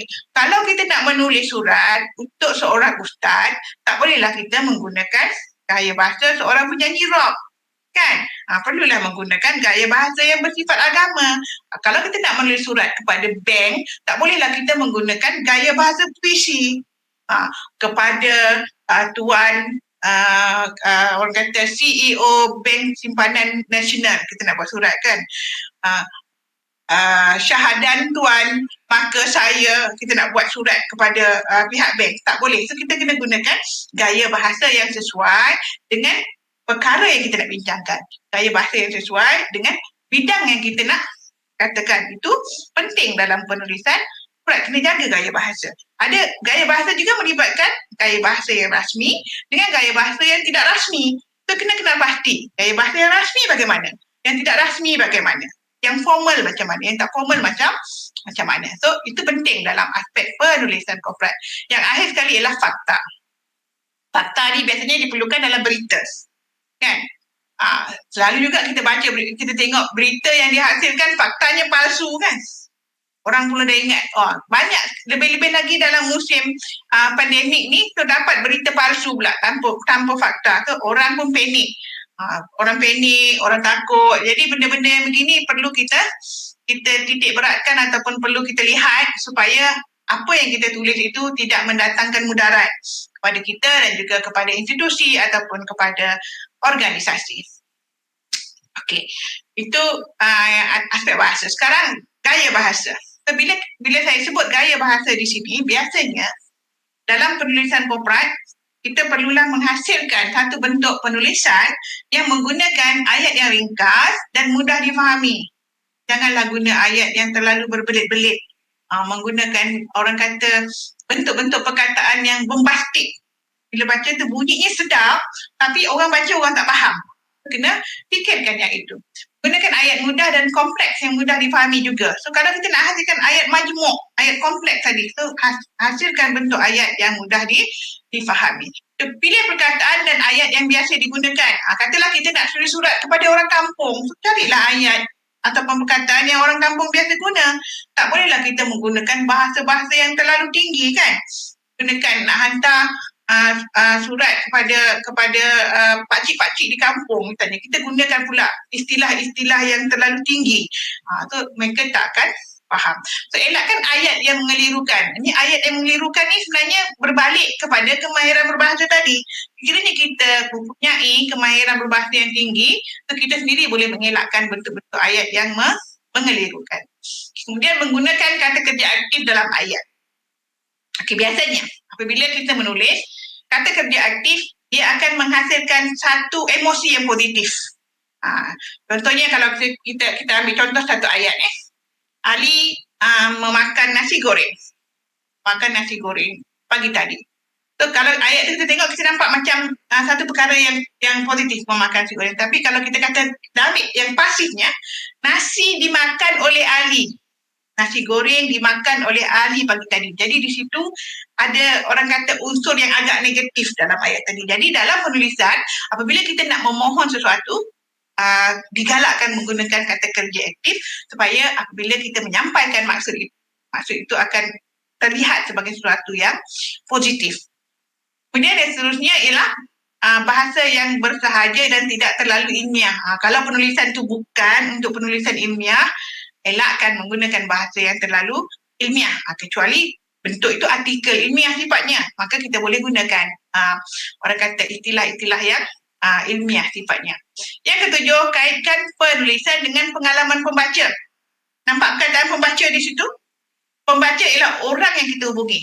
Orang yang kita sasarkan untuk membaca hasil penulisan kita. Jadi kalau boleh kita dapatkan sedikit latar belakang pembaca kita. Jadi mudah untuk kita mengaitkan penulisan kita dengan pengalaman pembaca tersebut supaya bila kita tulis, apa yang kita tulis itu dapat dihadam dan dicerna oleh pembaca dan mereka akan faham. Dan menggunakan kepelbagaian. Tidaklah kita orang kata dalam bahasa kita monoton. Dia tidak monoton, dia tidak satu nada saja. Kita perlu menggunakan kepelbagaian dalam penulisan tersebut. Yang kesembilan, menulis untuk menyampaikan. Kita menulis untuk menyampaikan sesuatu maksud. Kita menulis untuk menyampaikan orang kata sesuatu hajat. Menyampaikan perkara-perkara yang perlu disampaikan kepada halayak daripada organisasi. Itu perlu menggunakan gaya bahasa yang kita gunakan untuk menyampaikan. Okey, akhir sekali, ini biasalah dalam aspek penulisan yang selalu disebut-sebut oleh orang yang bila dia memberi ceramah tentang penulisan, kita perlu melihat perkara-perkara ini, 5W dan 1H. So 5W itu who, siapa. So siapakah orang yang kita nak pengaruhi. Kita nak hantar surat kepada siapa, kita nak hantar laporan kepada siapa, kita nak hasilkan orang kata rencana untuk siapa.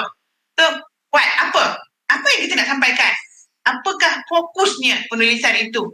So bila perlulah sesuai dengan masa itu sendiri.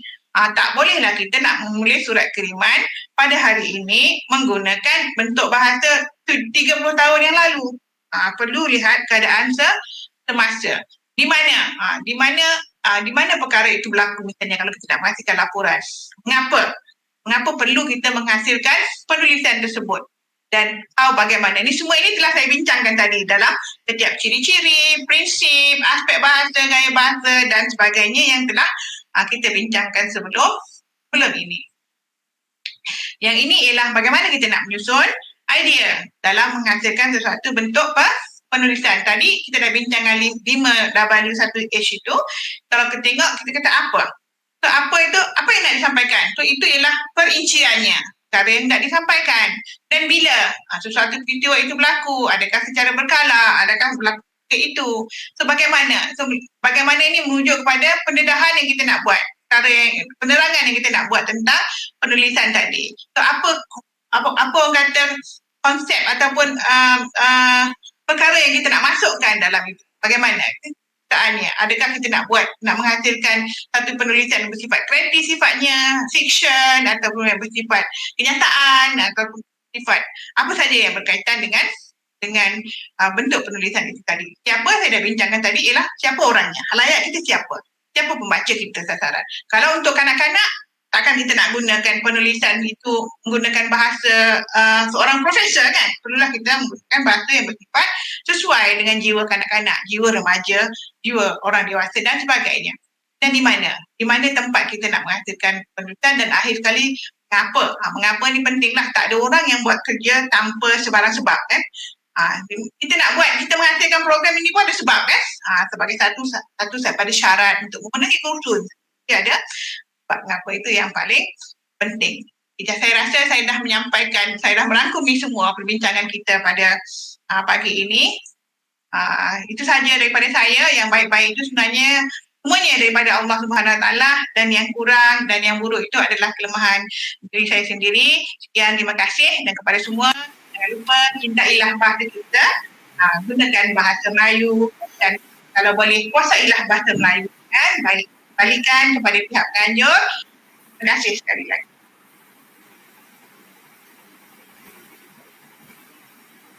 Terima kasih di atas perkongsian tersebut, Dr. Salina. Before we move on to the Q&A session, we will bring Puan Adelina once again to add some more informations. Okay, thank you. Right, this is impromptu. I was asked to do this because at the time. So I have slides, but I'm not going to go through the slides.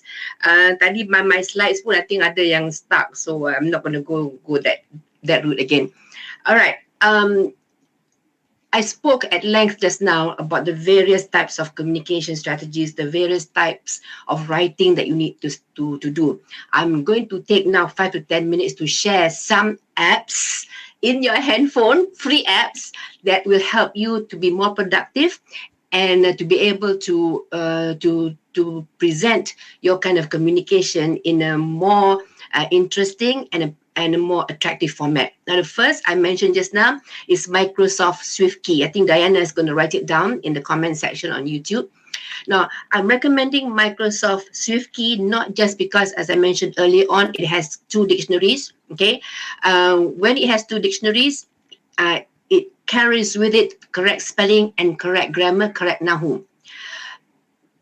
There's also an additional function in Microsoft SwiftKey, which is the clipboard. Anytime that you have to repeatedly write words or passages or paragraphs that you need that you write all the time, okay, you just store it in your clipboard. You can also store Arabic text in the clipboard. So anytime, for example, you have the formal name of a professor, Professor Datuk Tengku Putra, whatever, you can actually put it in the clipboard to save it. You use the clipboard, you don't have to type. That means you can actually select from the clipboard entire paragraphs. Okay, you're supposed to use hashtags when you post on Facebook. You can keep hashtags on your clipboard. Okay, so one function of the SwiftKey is the double dictionary. Another is the clipboard. Another is the search. You can search through the keypad through the keyboard without leaving your keyboard to go to Google. So you can actually search through the keyboard. Another one which I think will be very useful to you is that you can do translation within the keyboard. Okay, because it comes with 2 dictionaries, it is able to translate. So anytime that you produce any text, okay, whether it's English and BM and English or whatever language, you can translate within the keyboard as well. So that's one app that I would strongly recommend to use. Now, these days we have people who don't read. Typical when you write things, they will just ask you PM harga when the harga is already up there. Now, people are into visual communications. You need to understand that people think visually, which is why which is why Instagram is a very, very popular platform. Okay, when people are marketing something, when they're doing sales, and like you, when you're talking about an event or when you are showcasing something from your organization, you cannot not use Instagram because the platform for Instagram is massive. You need to be able to have strong photos. You need to use your camera in the handphone for actual work purposes, not just to take selfies of yourself. Within the settings of your handphone, there is something called the rule of thirds, the rule of thirds grid. Use the grid to come up with actual photos where you can write captions. Okay, now, captions are important, but you need strong grammar to write captions to ensure that you don't have grammatical errors within even with 5 or 6, 7 sentences. Okay, now, a really, really good app that I'm sure almost everybody here uses, okay, for personal purposes, but not for work, is Canva. You need to be able to use Canva for work to produce work materials. Now, Canva is basically for photos. It edits for it provides a template for photos. You need to be able to understand how to use the various templates. If you're going into Facebook ads, if your company is taking a Instagram ad, you don't have to worry about size because the template on Canva goes by size. It follows the size format, which is why it's very, very useful. Now, besides Canva, there is another one that you can use, which is equivalent of Canva, which is InVideo. Now, InVideo is just like Canva. Canva focus is on photos, but you can also add videos. InVideo, the focus is on video, but you can add photos. So those are apps that you need to master. I would say master. You would need to be able to edit work using Canva because that is a very, very strong communication tool when you're using visuals. Okay, I would like to propose that you have a special module on how to use Canva and InVideo because it's a must-use tool. Okay, now you need to be able to edit your photos. You need to be able to use something like Lightroom or Snapseed or PixArt. You need to ensure your photos are good. You need to be able to edit text on photos. It's not enough to use PixArt or Snapseed for apps. You need to be able to key in actual apps onto your phone. You can use Fonto for Apple or TextGram X for Android or any other text apps that are available on your handphone. Okay, now, one of the things that you need to be wary of, okay, as you're doing strategic communication, that communication is not just the written text. You need to be able to relay abstract, intangible ideas through the medium of visuals as well. How do you, for example, talk about environment? How do you talk about the blue ocean strategy? How do you visualize anything that is abstract that needs to be transmitted to an internal or an external audience?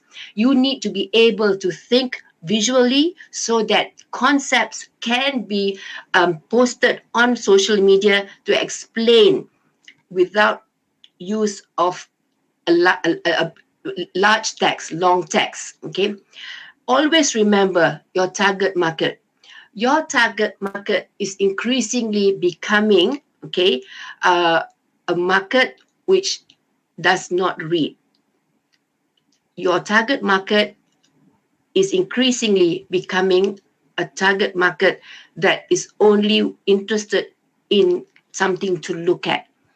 How do you therefore translate your press release into something that's visual? How do you translate your press release that is good enough for people to stop browsing and to read on Instagram and Facebook? Okay, so mastering communication strategy these days with the use of handphone apps, and I'm talking about free apps here, I'm not talking about paid apps. Okay, you need to understand how to use these apps. You need to explore these apps because something like SwiftKey is going to save you a lot of time. Understand how to use hashtags, understand the function of hashtags, understand how many hashtags you should go, understand how to rotate hashtags. Without the use of hashtags, you will not bring traffic. Without traffic, you would not have any commitment. You would not have people understanding what you're trying to say. Without hashtags, people will not find you. Without hashtags, you will not be found. Without hashtags, you will lose out on traffic. So understand the function of hashtag. Hashtag tu bukan saya saja. There is a clear thinking process that goes through the development of hashtags. And a lot of people try to complicate hashtags. Understand the use of the WhatsApp link. Understand where to put WhatsApp link. Why hashtag links are important. So anytime there is a communication, always bear in mind that always remember, people communicate with their handphones. People do not communicate with their laptops as much as people communicate with handphones. Everything that you produce must be handphone friendly. The length of emails. The length of emails these days is the length of one screen because people don't scroll. The length of a WhatsApp message, maximum WhatsApp message is one screen because people don't scroll. Understand what makes people forward viral messages. Understand that people are tied to emotions when they make something viral. So you need to understand not just aspects of interpersonal communication skills. You need to understand the psychology of your audience. You need to understand the thinking process and the handphone habits of your audience, because that's crucial. You can go to class and learn everything there is to write about corporate writing, but if your audience doesn't read it, if your audience doesn't understand it, it's not effective, right? Words matter to your regulators. Words matter for formal communication. Okay, words matter in report writing. Words matter to report audit findings. Words matter to do minutes of meetings. Visuals matter when you want to attract attention. Visuals matter when you want people to actually understand at a glance what your messaging is about. Okay, so do not underestimate the power of using visuals in communication, because that is key. All right. You need to understand also, and this is also important, when to use TikTok, when to use IGTV, when to use Instagram story, when to use Facebook story, and when to use WhatsApp status. Facebook, Instagram, and WhatsApp have the same function when it comes to status and stories, because they're all one company. All right. Do not underestimate the power of Instagram story. Do not underestimate the power of WhatsApp status, because WhatsApp status, people do read it, and you have a different target audience than people who actually leave comments on your Facebook post. People who watch Facebook story, people who watch Instagram stories, they are a different set of people from people who comment. Okay, people who watch WhatsApp status, who read or to go through WhatsApp status, are a different set of people altogether.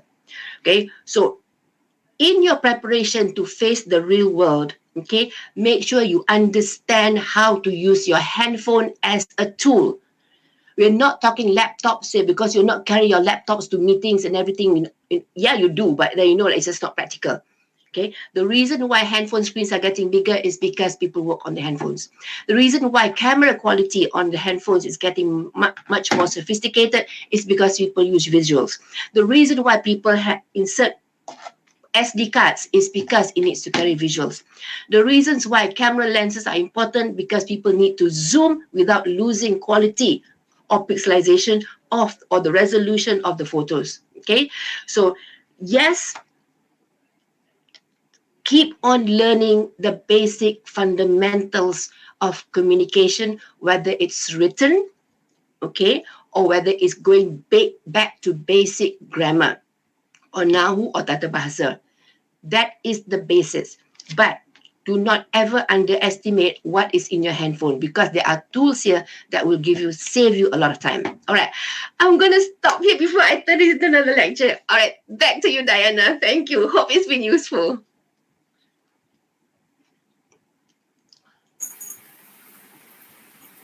Thank you so much, Puan Adelina.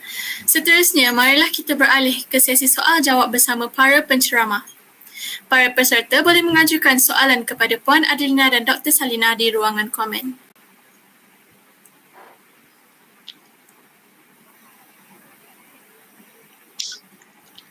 You're going to be reading the comments for us, kan? The questions. Yes, betul. Okay, from your professional experience, what is your opinion on the level of fresh graduates' corporate writing skills, both English and Bahasa Malaysia? So we're going to start with Puan Adelina first.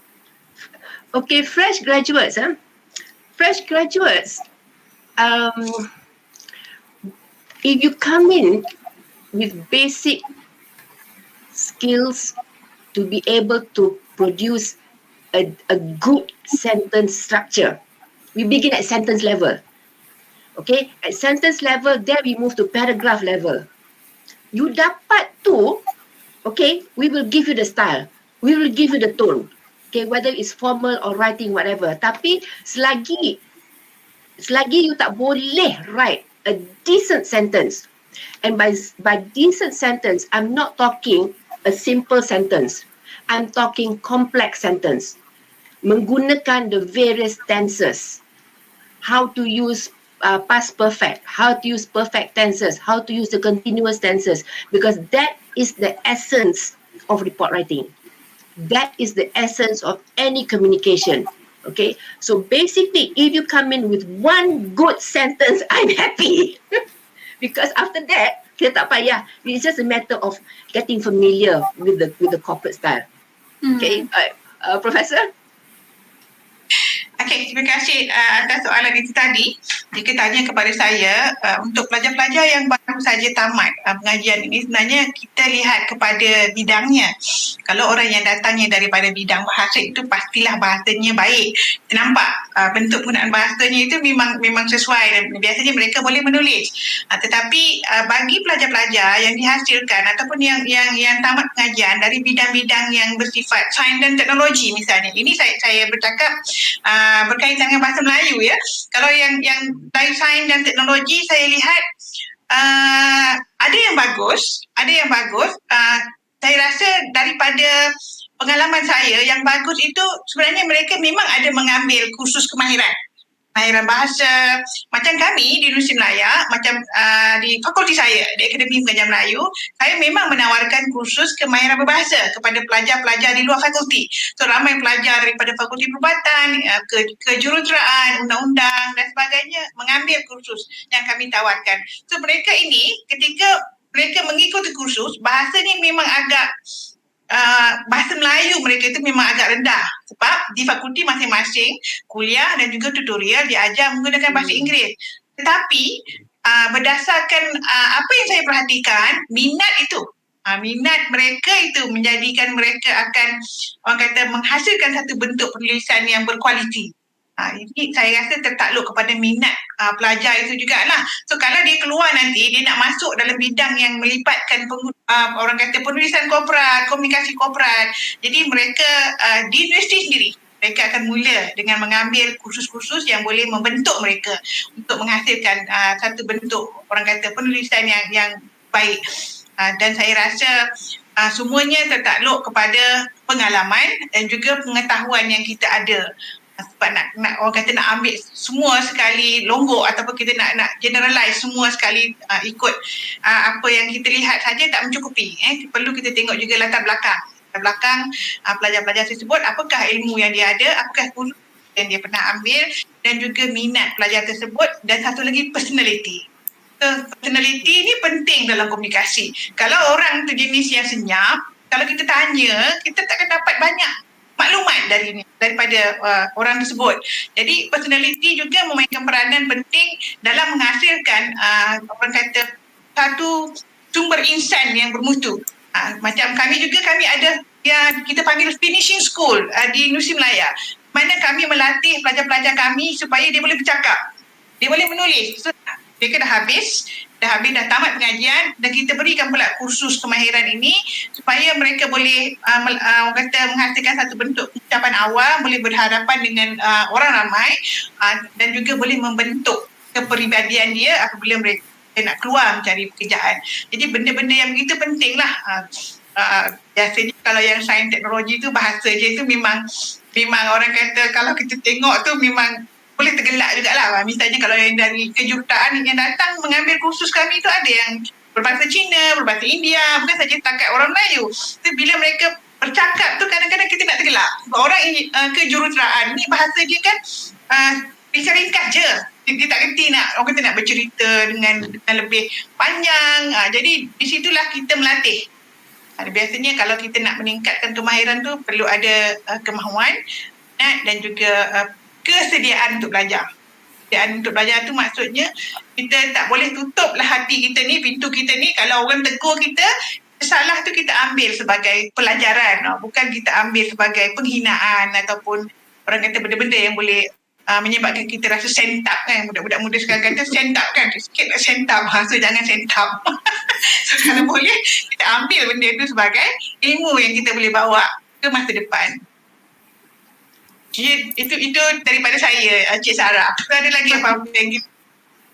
Okey, kita ada lagi soalan seterusnya. Okey, apa pendapat Prof Salina tentang pemerkasaan bahasa Inggeris di mana tempat termasuk menjadi salah satu piawai yang utama untuk mendapatkan kerja sehingga menjadikan bahasa Melayu sebagai bahasa pilihan yang kedua?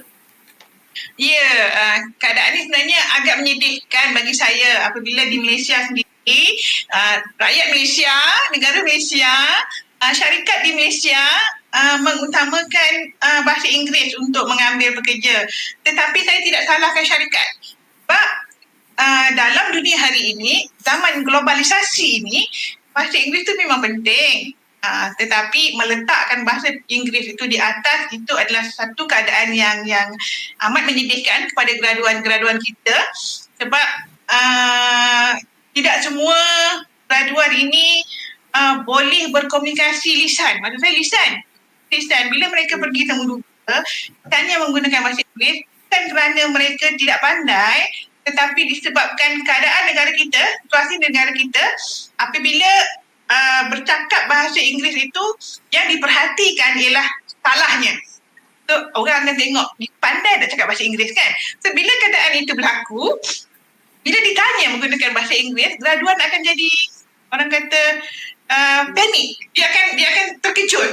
Dan bila dia terkejut, tentulah bila dia bercakap dia tergagap, dia tak menampakkan orang kata ketokohannya boleh berbahasa. Jadi kalau nak tengok ketokohan untuk berbahasa, sekiranya dia selesa menggunakan bahasa Melayu, dia elok ditemu duga menggunakan bahasa Melayu. Dan kalau nak tengok bahasa Inggeris, tengoklah keputusan pemeriksaannya. Kemudian mungkin boleh tengok hasil-hasil yang dia dah hasilkan daripada penulisan itu. Kan sewaktu temu duga itu kita nak nilai. Kita nak nilai dan kita berikan dia orang kata markah yang rendah disebabkan dia tak boleh cakap. Kadang-kadang waktu temu duga ni, graduan ni, dia takut. Bukan graduan saja, saya ni kalau pergi temu duga pun, gedebak-gedebuk kan. Sekali banyak, walaupun dah berpengalaman, menemu duga orang, menemu duga ramai orang, tapi bila saya sendiri dipanggil untuk ditemu duga, duduk di depan panel, memang rasa kalau panel sergah tu mungkin boleh jatuh juga kan. So apalagi orang kata pelajar-pelajar yang orang kata baru saja menamat pengajian ini, mereka belum ada pengalaman. So, yang berpengalaman pun belum tentu dapat menguasai diri depan panel penemu duga. Nak cakap macam mana ya tentang kepentingan bahasa Inggeris. Bahasa Inggeris itu penting. Saya beritahu bahasa Inggeris itu penting, tetapi peluang pekerjaan itu mungkin susah diperoleh oleh pelajar-pelajar yang baru tamat pengajian ini disebabkan oleh keadaan itu tadi yang saya sebutkan tadi. Bila ditanya menggunakan bahasa Inggeris, mereka tak boleh jawab. Mereka tergagap-gagap. Bukan sebab mereka tidak tahu, bukan sebab mereka tidak mahir, tapi mungkin disebabkan oleh keadaan emosi ketika ditemu duga itu. Benda yang, tapi kalau boleh seeloknya universiti macam sekarang kami pun sedang berusaha di Universiti Melaya untuk melatih pelajar kami untuk bercakap dalam pengucapan awam, untuk public speaking, untuk berlatih temuduga, interview session. So kita adakan latihan-latihan itu supaya bila mereka habis belajar, so mereka akan dapat orang kata memasarkan diri berdasarkan kebolehan yang mereka ada lah. Saya rasa universiti patut adakan orang kata satu bentuk kemahiran. Pelajar-pelajar yang tahun akhir ni mungkin boleh adakan satu bengkel khas untuk mereka supaya kita dapat orang kata membina keyakinan diri, bina penampilan, menyediakan pelajar untuk memasuki pasaran kerja.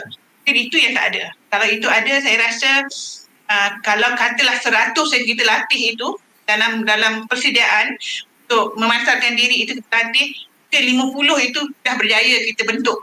Walaupun tidak 100% itu dapat kita bentuk supaya dia mempunyai personality, tapi paruh daripadanya apabila kita latih, bila mereka keluar, mereka dah ada pengalaman.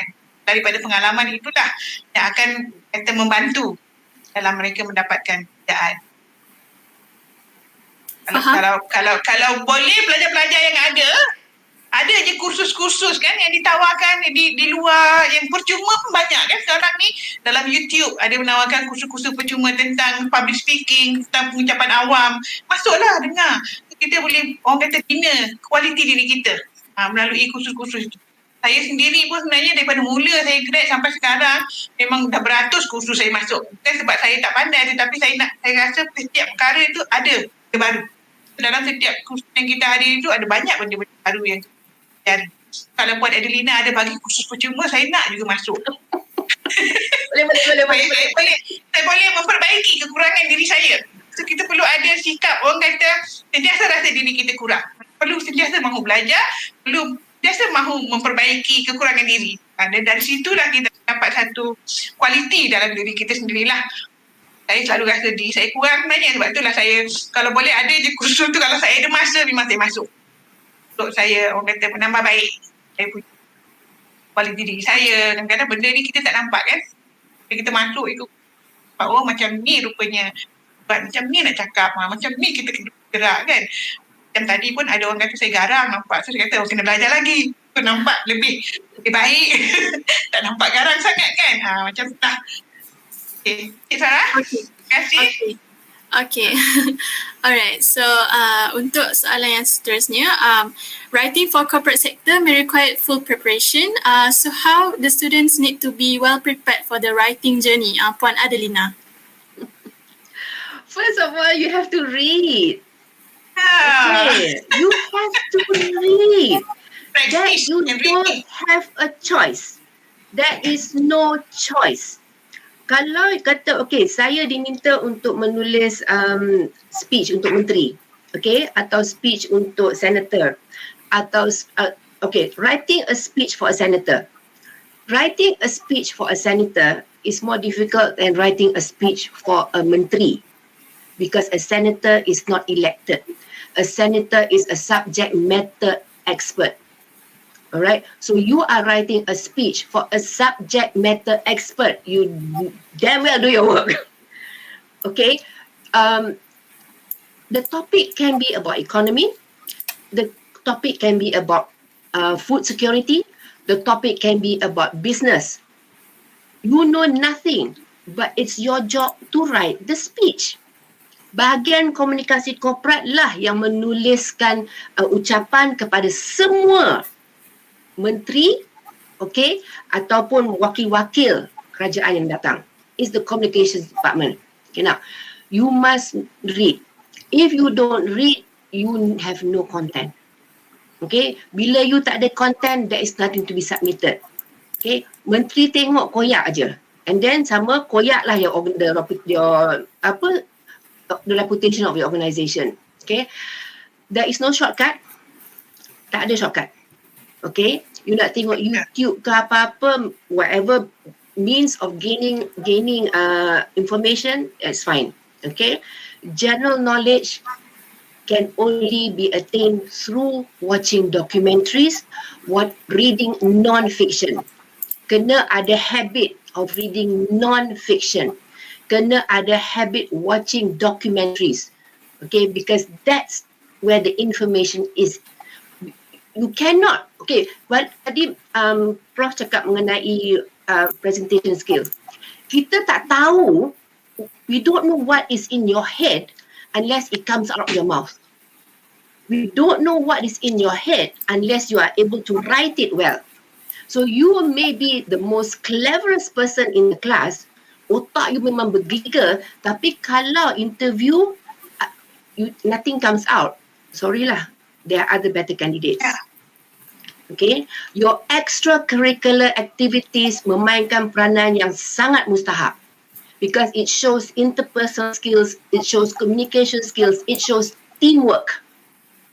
Personality is more important than your grades. You can be a smart aleck with 4 flat, but if you come acting like a diva, forget it. Okay, I'm not interested in paying a salary to somebody who comes in to do events pakai kasut tinggi. You come to do events, you pakai sports shoes. Okay, you don't come at an event wearing high heel shoes. No. Okay, tengok pada situ pun dah ni. So you can come, what we looking for is employability. Employability, okay, comes to us during the interview. Bila kita panggil you for interview, on paper you've made it. Maknanya your resume dah tepat. You have made the qualifications. On paper dah cantik. Otherwise we won't call you. So we know what your English skills are like. We know what your Malay grades are like. But we still call you. Tapi remember, you are among the 20 or the 25 yang berebut jabatan tu. So kalau apa yang dalam otak tak keluar pada mulut, it's not coming out. Okay? We will not give you, when you come to work in the corporate sector, kita bayar gaji. We want our ROI immediately. You dah berapa tahun belajar di universiti, this is not a training ground. Okay, this is not a training ground. You come, day one, you start working. Bukan day one, okay, before you come, you dah kena faham the organisation structure. When you come day one, lapor diri, tak ada dah pengenalan, you start work. Because we want our ROI. Kita bayar gaji, we want our ROI. Okay, so there are companies yang ada provide management training schemes, join that. Okay, but as Professor Saina kata, ada kursus apa-apa join. Okay, for now, to improve any skills that you have, to improve even your conversation skills, you must have general knowledge. You must read. There is no shortcut. Right. Thank you. Okay. Terima kasih, Puan Adelina. Okay, kita ada soalan dari Kiki dari utusan Malaysia. She said, salam Prof. Salina, Puan Adelina. Saya candidate PhD di UiTM. Ada soalan daripada Kiki, bagaimana Puan dan Prof melihat penggunaan sosial media dalam kalangan generasi milenial pada hari ini di bidang komunikasi korporat atau secara umum? Prof dulu? Saya jawab dulu. Yes, Prof. Okey, terima kasih kepada yang bertanya. Okey, penggunaan media sosial ni memang tak dapat dielakkan. So hari ini, pada zaman ini, so memang generasi hari ini semuanya dipaparkan dalam media sosial. Cuma kita kena tengok tujuan. Kenapa kita menggunakan bidang ataupun menggunakan platform media sosial itu? Kita nak menyampaikan sesuatu yang bersifat rasmi ataupun bersifat perkara-perkara yang boleh melibatkan organisasi. Semua benda itu perlu kita faham. Seperti yang Puan Adelina dah sebut tadi, kena faham. Kena faham apakah bentuk penggunaannya. Kenapa kita perlu guna Instagram? Kenapa kita perlu guna Facebook? Kenapa kita perlu guna Twitter? Sebab setiap setiap media yang kita pilih untuk kita gunakan itu ada tujuan dia. So ada halayak yang kita sasarkan. Pada siapa kita nak sasarkan? So kadang-kadang benda yang kita sampaikan itu boleh membawa orang kata bencana. Sebab kita tersalah pilih media. Kan? Kalau tersalah pilih media atau tersalah guna cara untuk menyampaikan maklumat itu, dia akan membawa kepada bencana. Tapi kalau tanya saya bagaimana pandangan saya terhadap penggunaan media sosial ini dalam bidang komunikasi korporat secara umum tu, saya rasa tidak bukanlah masalah, bukan masalah untuk generasi hari ini. Sebab itulah media yang digunakan oleh semua orang. Lebih lagi kalau kita tengok pada hari ini, setelah kita hampir 2 tahun dilanda oleh pandemik COVID-19 ini, media sosial lah yang menjadi orang kata alat perubahan utama yang digunakan oleh semua orang. Nak cari pekerja, nak cari orang kata benda-benda yang nak cari resepi, nak cari apa saja, semua menggunakan media sosial kan. So benda-benda itu kita tak boleh elakkan. Memang perlu digunakan, cuma kita perlu faham apabila kita menggunakan media sosial tadi, dia ada kesan-kesan selepas kita menggunakannya. So kita kena faham, kalau kita post tentang sesuatu itu, kita kena fikir dulu. Kalau kita post begini, apakah kesannya kepada diri kita? Apa kesan kepada institusi? Apa kesan kepada organisasi? Kalau kita orang yang bekerja di sesuatu jabatan. Dan kalau kita post tentang benda-benda peribadi, adakah akan melibatkan nama baik kita, nama baik institusi, nama baik organisasi? Sebab kadang-kadang kita marah, tak sedar. Kita post kat Facebook. Benda tu berkaitan dengan kerja. Benda tu berkaitan dengan benda rasmi. Contohnya, ada seorang pengarah post dekat Facebook marah staf dia. Dia post kat Facebook ni, kisah benar kisah benar yang berlaku, dia post dekat Facebook bercerita apa yang berlaku dalam mesyuarat. So, dia melepaskan marahnya di Facebook. Akhirnya, staf yang dia post kat Facebook itu post semua maklumat, buat laporan polis dan jadi kes polis. So, benda-benda yang beginilah generasi hari ini perlu, orang kata, perlu aware, perlu sedar benda-benda yang begini supaya apa yang kita buat itu nanti ada impaknya kepada diri kita. Seperti yang saya sebut tadilah, perlu bertanggungjawab. Tanggungjawab tu penting. Dan satu lagi, untuk tadi soalan yang pertama yang dijawab oleh Puan Adelina tadi, sebenarnya pelajar ni dia perlu mengambil cabaran. Dia perlu ada minat belajar dan mengambil apa saja, orang kata, perkara yang berkaitan dengan kerjaya, dengan bidang yang dia cuba sebagai satu cabaran. Bila kita menganggapnya sebagai satu cabaran, kita mengambil cabaran itu untuk menghasilkan sesuatu yang lebih baik. Itulah yang akan membentuk peribadi kan, menghasilkan satu personality kan Puan Adelina. Benda-benda yang begitu yang akan membentuk diri kita. Sentiasa mengambil apa yang datang itu secara positif. So, bila kita ambil secara positif, kita anggap sebagai cabaran, jangan anggap sebagai nasib malang, tak. Sebagai satu hukuman, tak. So, apa saja yang berlaku, kita anggap dia sebagai cabaran. Maka secara tidak langsung, kita mesti dapat membentuk diri kita kan, dapat menghasilkan orang kata pribadi yang baik, dapat menerima. Kalau orang Islam kata redha, so kena redha dengan apa yang berlaku kan. So, kalau kita redha, kita boleh memperbaiki diri kita. Tapi kalau kita tidak redha, kita akan menyalahkan diri kita.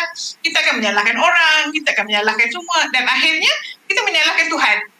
Itu perkara yang perlu kita, orang kata, lihat. Dan juga kalau boleh, benda yang boleh muatkan diri kita itu sebenarnya apabila kita menerima cabaran dan kita sanggup menerimanya dengan positif, itulah perkara yang akan menghasilkan satu kekuatan dalam diri kita, dalam mungkin Puan Adelina boleh sambung atau menambah. Alright. Masalah social media. Okay, now, as practitioners, okay, as communication practitioners, you must always remember you are always in competition with disruptive technology. Okay, you nak bubuh advertisement kat TV, orang tak tengok TV, orang pakai Android box, orang tengok Astro. You nak pasang iklan di radio, people masuk dalam kereta dengan Spotify. Okay, you nak bubuh advertisement on YouTube. Okay, YouTube, there's a version that comes in without advertisement. People skip your ad. So the disruptive technology, you kena faham apa itu disruptive technology. You need to understand how to maneuver your way to get the message across when you are in competition with disruptive technology. The mainstream media for us does not exist. Unfortunately, utusan ke, star ke, for the general public, macam Prof kata, everything is through the handphone. Okay, you must understand how to bring in traffic. You must understand how to maneuver your way through disruptive technology. If you do not understand what disruptive technology is, you are going to you'll be hitting your head against a brick wall every time you do something. So you have to play the game. You have to play the game. Okay? You have to get on board with the disruptive technology as well. Okay? Which is why people are now going on board TikTok. Which is why people are now going on board IGTV. So social media is the tool of communication for a lot of generation, bukan hanya yang muda. Okay, now because of the MCO, orang-orang yang dah pencen, yang dulunya beratur di pejabat pos nak bayar TNB, yang dulu pergi surau belajar mengaji, they are now online. Okay, they are now online. Okay, so do not underestimate the use of social media di kalangan the senior age people.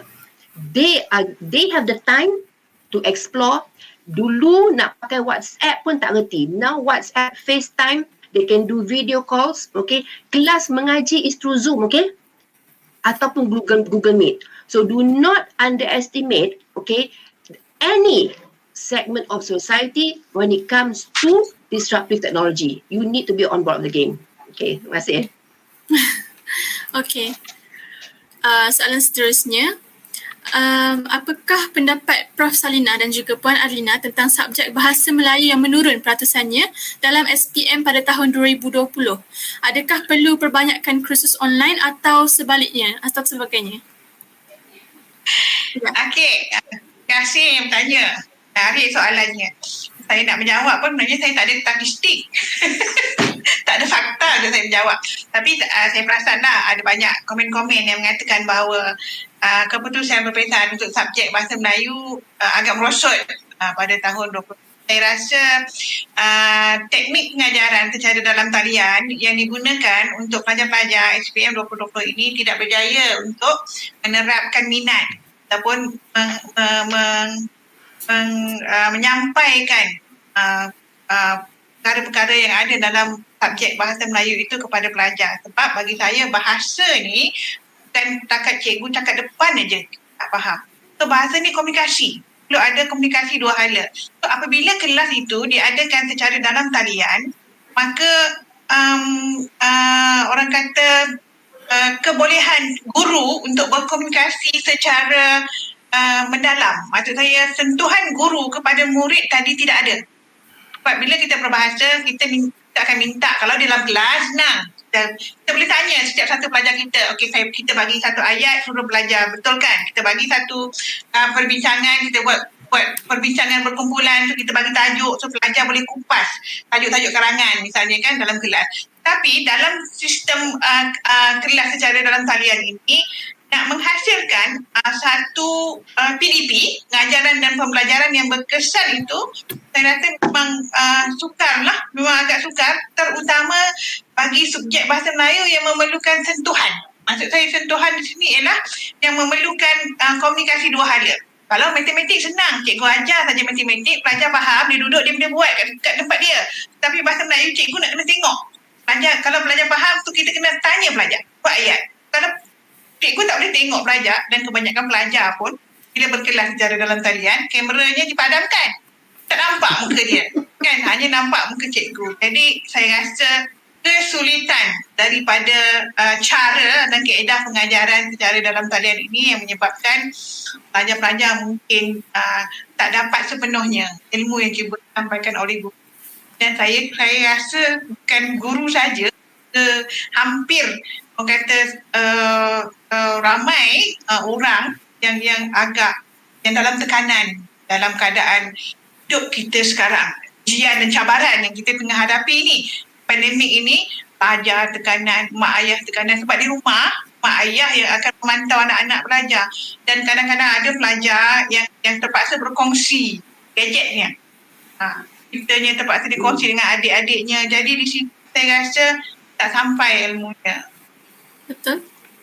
Orang kata, nak katakan nak perbanyakkan kursus online pun susah juga kita nak cakap. Sebab belajar secara dalam talian ni dia tak ada, rohnya tak ada. Bila kita kata rohnya tak ada, kita nak belajar segala-galanya. Sama macam pelajar universiti MSc juga sebenarnya. Pelajar-pelajar saya ada yang mesej, dia kata, doktor, saya rasa nak give up. Saya tak sanggup dah. Sebab saya faham apa doktor ajar. Tapi saya nak pergi cari bahan. Saya nak buat tugasan, saya nak dapatkan bahan, saya nak jumpa doktor. Saya nak jumpa doktor supaya saya dapat semangat, dia kata. Tapi bila tak dapat jumpa, dia rasa macam tak seronok. Saya rindu nak masuk universiti. Itu benda-benda yang orang kata memerlukan emosi, yang melibatkan emosi kan. So, penghayatan tu kurang. So, tak ada rohnya dalam PDP. Jadi macam mana pelajar nak faham? Kalau dia sendiri nak jumpa orang yang dia sanjung dia tengok cikgu bahasa Melayu tu ada orang yang disanjung, so tak dapat jumpa. So benda-benda yang beginilah saya rasa yang menyebabkan minat tu kurang. Bila mereka menjawab pun mereka tak orang kata tak sepenuhnya, walaupun menjawab tu secara face to face kan, semua pergi sekolah masing-masing untuk menjawab, dan keadaan yang ada yang terkena jangkitan dan sebagainya. So benda-benda begitu yang menimbulkan tekanan kepada pelajar, kepada guru, apa. Dia pun haraplah COVID ni cepat-cepat habis supaya senang kan. Kita dalam program ni pun rasa macam susah juga kan. Kalau tak saya boleh dah duduk sembang-sembang dengan Puan Adelina sambil minum kopi kan. Tengok je sambil minum air sendiri. Bapak sendiri tak boleh. Okey Sarah, itu jawapan saya. Mungkin Puan Adelina nak tambah, silakan. Ya, Alright. Saya tak mengajar subjek, so saya tak tahu dari segi ilmiah. Tapi ini dari segi pemerhati. Kita tengok banyak influence negatif immediately picked up. For example, penggunaan perkataan korang. Bagi saya generasi tua, korang tu is very rude. Engkau orang. Okay, saya selalu tengok yang jual jubah, jual hijab, korang, you all nak apa? Okay, so and this one, bahasa perkataan seperti korang digunakan di media, on TV, di radio, di iklan. Kita tengok perkataan korang tu dah become a norm. Okay, padahal perkataan tu is negatif. Okay, now banyak di kalangan yang muda sekarang, dia memandang tinggi kepada influencers. Okay, dia mengharapkan bahan dari influencer, dia akan percaya ikut kata influencer. Padahal bagi kami yang dulu yang dah berumur ni, kami pentingkan pengetahuan. Pengetahuan tidak akan datang walaupun you ikut kursus online, because you need to read. Saya akan balik kepada unsur pangkalnya, iaitu membaca. Kita membaca sastra. Sastra teaches critical thinking. Kita faham intipati, kenapa hero kata gini, kenapa hero kata begitu, hero yang kata begini. Dia mengajar critical thinking. Okay. Apabila kita membaca, kita ada bahan untuk bertutur, kita ada bahan untuk menulis, kita ada bahan untuk berhujah dan berdiskusi. Bahannya semua datang pada apa yang kita baca. Kita baca tata bahasa, penggunaan bahasa Melayu yang tertib, yang betul, we are influenced by that. Kalau kita asyik baca WeChat, kita tulis pun orang tak faham. And I have seen admin staff hantar message kepada MD menggunakan bahasa WeChat. Saya SY. Boleh tak? BLH. Tak X. Okay. Nak kelas online. ON 9. Okay, so I would say bahasa tak kisahlah BM ke English ke, kalau you tak praktis penggunaan yang betul, you akan terbawa dengan penggunaan yang salah. Bila time exam, you're not familiar dengan vocab yang betul, you're not familiar dengan nahu yang betul. Terbawa-bawa bila buat exam. So I would say, I always go back. There is no shortcut to success in any language. You kena ada bahan untuk dirujuk apabila bertutur dan bila bertulis. Sekian. Thank you. Ya, lagi satu pemantauan pun penting sebenarnya. Pemantauan daripada pihak guru kepada pelajar. Saya pun tengok anak-anak saya kan yang belajar secara dalam talian ini, mereka macam kalau kita tak pantau, dia tak buat. Pelajar ni, manusia ni, dia macam dengan pahat juga. Kalau tak ketuk, dia tak berjalan. Dia kena ada pemantauan yang menyeluruh lah. Ada guru yang bagus. Macam ada guru sekolah anak saya yang masukkan saya dalam grup subjek yang dia ajar. Kalau anak tak buat kerja sekolah, dia akan terus panggil maknya. Jadi di situ ada pemantauan yang, tapi anak-anak akan rasa takutlah sebab mak ayah dia ada dalam tu. Kalau ada kerja rumah ke apa ke, mereka akan buat. Tapi kalau pemantauan tu, kalau guru pun tak ada, kadang-kadang saya rasa benda ni berlaku secara tiba-tiba. Pandemik ni datang tiba-tiba. Jadi guru pun tak nampak lagi jalan yang betul mereka boleh gunakan untuk mengendalikan PDP tu dengan sempurna sebenarnya. So adalah penambahbaikan dan juga pembaharuan yang mungkin pihak sekolah boleh fikirkan bagaimana untuk membantu pelajar-pelajar SPM tahun 2021 ni bahasa Melayunya supaya mereka lebih. Tapi saya rasa kementerian pun dah bagi tahu dah kata kelas secara dalam talian ni memang tidak kurang berkesan. Mereka kalau boleh nak juga anak-anak kita ni balik ke sekolah supaya boleh kita meneruskan kata kelas seperti biasa, sebab sifat manusia ni mana-mana kalau kita duduk sendirian dalam tempat, so macam-macam benda kita akan buat. Itulah macam anak kita pun, depan kita ada kelas, kalau kita duduk sebelah dia akan ikut kelas sampai habis. Tapi the moment kita keluar daripada tempat dia tu, dia akan tukarlah kelas tu kepada game ke, dia akan tukar kepada chatting. Itu berlaku sebenarnya. Anak-anak kita ni pandai sebenarnya. Kalau depan mak ayah tu memang dia akan tunjuk dia rajin belajar. Tapi kalau kita tak tengok, tapi mak ayah pun yang bekerja, manalah dia ada masa sangat nak pantau panjang masa kelas anak-anak itu kan. So, itulah benda-benda yang saya rasa yang mempengaruhi lah keputusan itu. Dan macam yang Puan Adeline cakap tadilah, dia tu kena nak macam bila Puan Adelina kata membaca, memang Puan Adelina kita boleh cakap dengan anak-anak kita ni, baca buku tengok, ya mak saya baca, tapi faham tak apa yang dia baca? Kecuali dia pergi sekolah, bila pergi sekolah dia baca, cikgu tanya, maka nak tak nak dia kena faham. Kalau di rumah secara dalam talian, cikgu letak dekat Google kan, Google Classroom tu, benda-benda kerja-kerja dia tu, dia senang aja, dia ambil kawan dia punya, dia copy, dia masukkan aja. Benda-benda yang begitulah yang kadang-kadang yang menyebabkan mereka tidak menguasai. Bila tak menguasai, memanglah bila masuk sekolah untuk jawab periksa, tak dapat jawab lah. Perlu panggil orang kementerian ni untuk bincang. Saya nak tengok apa kementerian boleh buat kan untuk budak sekolah ni. Terima kasih Sarah, itu saja. Okay, so this next question is from one of our lecturers, Tengku Adrian. The quality of graduates is a direct outcome of the quality of education. What is your take on this, Puan Adelina? Okay, we have been at the receiving end of interns. Okay, intern yang datang tu, the ones who produce the better results are the ones who are self-motivated. Macam Profesor cakap tadi, you must be self-motivated. They must be willing to work hard.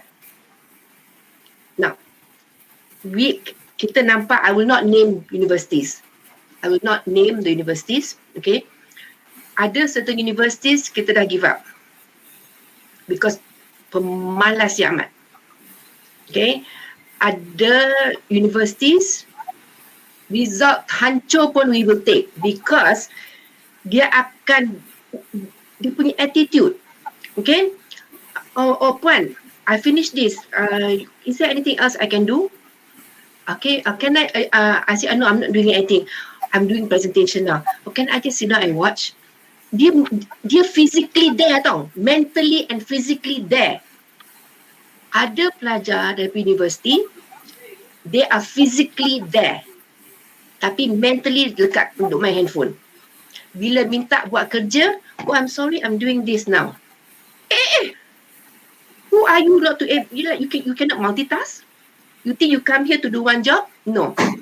Okay. So yes, universities, reputation, influencers, employers, fixed. Okay. They are graduates. Yes, they are graduates. Okay. You already have this mindset. Kalau daripada universiti tak payahlah, because we have had bad experience with your graduates. Ada universiti ni, dia belum habis lagi kita dah grad, because we know that they are good. Okay, so like I said, I won't name universities, but yes, okay, the reputation of a university can be seen in the employability of the graduates. Okay, graduates that come out, okay, without the social skills, okay, and without the practical skills are those that will not make it.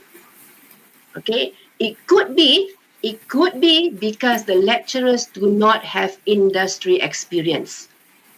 It could be that. It could be the lecturers daripada first degree, second degree, third degree, whatever, tak pernah keluar into the actual work, into the actual real world, but to have industry experience. Maka dia akan ajar theory. Okay, so there are universities which we know have good lecturers because the lecturers have industry experience. We go for that. Other universities that we know, lecturer dia not even one day practical experience, but the lecturer ada PhD and everything, tapi only tahu theory. We're not interested in that because it does not translate into employability. It does not translate into marketability. So Adrian, you kat universiti mana sekarang, Adrian? Okey. Saya setuju dengan pandangan Puan Adelina tadi. Dengan pertanyaan itu juga saya setuju. Pendidikan yang berkualiti itu dia akan menghasilkan graduan yang berkualiti. Apakah komponen-komponen yang ada bila kita sebut pendidikan berkualiti? Pendidikan berkualiti bukan hanya kepada subjek saja, pada kursus-kursus saja. Ada benda-benda lain yang perlu digabungkan dalam pengajaran kursus. Subjek-subjek yang ditawarkan di universiti seperti kemahiran insaniah atau bahasa Inggerisnya soft skill perlu ada dalam kalangan pelajar tadi. Perkara-perkara lain yang melibatkan orang kata pembentukan peribadi ataupun perkara-perkara yang berkaitan macam mana pelajar boleh menyediakan diri untuk masuk ke pasaran kerja. Kepersediaan dari segi menyediakan kurikulum detailnya, macam mana dia nak menyediakan hasil kerjanya sepanjang dia belajar supaya apabila dia buat pekerjaan dilihat oleh majikan akan rasa impresif tengok. Dia tengok nampak saja dia punya permohonan dan biodatanya terus rasa nak ambil dah. Belum interview lagi kan. Dan persediaan dari segi kemahiran insaniah tadi, kebolehan bercakap, kebolehan menyampaikan idea. Perkara-perkara ini sebenarnya memang ada dalam sistem pendidikan itu sendiri. Bagaimana? Tengok kursus yang ditawarkan. Dalam tu ada tak?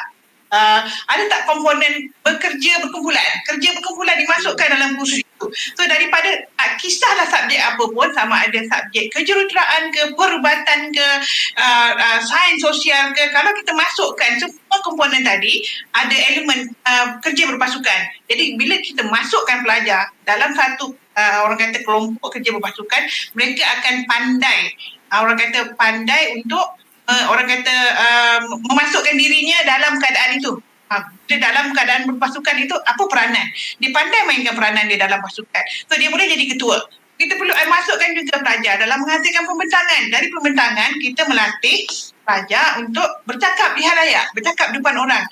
Dia keluar untuk ditemuduga, so dia dah ada pengalaman. Dia dah tahu dah. Masa pembentangan dia dalam kelas, pensyarah dah bagi tahu. Okay, ini cara pembentangan ini tidak sesuai. Kalau cakap macam ni, orang takkan dengar, orang tidur. Kan ada orang membentang kertas kerja, orang yang duduk di depannya tidur, tak dengar langsung. Begitu juga kalau kita pergi temuduga, kita bercakap, orang yang menemuduga kita rasa tak suka dengar apa yang kita cakap. So kita perlu belajar untuk menyediakan diri kita. Jadi saya setuju sangat, kualiti pendidikan ini penting dalam kita menghasilkan graduan. Perkara itu memang tak boleh tidak perlu ada. Pasaran kerja hari ni dia tak nak tengok kita dapat A+ semua daripada darjah 1 sampai grad pun semua A+ dan dapat orang kata first class yang atas sekali, tetapi bila kita pergi ke pasaran kerja tak bawa diri kita dengan keadaan yang sepatutnya, itu akan menyebabkan orang kata peluang untuk kita, orang yang dapat kelas kedua pun kalau dia boleh bawa diri dia menyiapkan diri dia kepada pasaran kerja tadi, senang dia dapat kerja.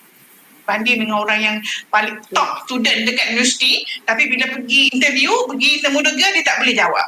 Jadi di situlah pendidikan berkualiti itu perlu melihat komponen-komponen yang boleh membentuk pelajar itu untuk menyiapkan dirinya ke pasaran kerja.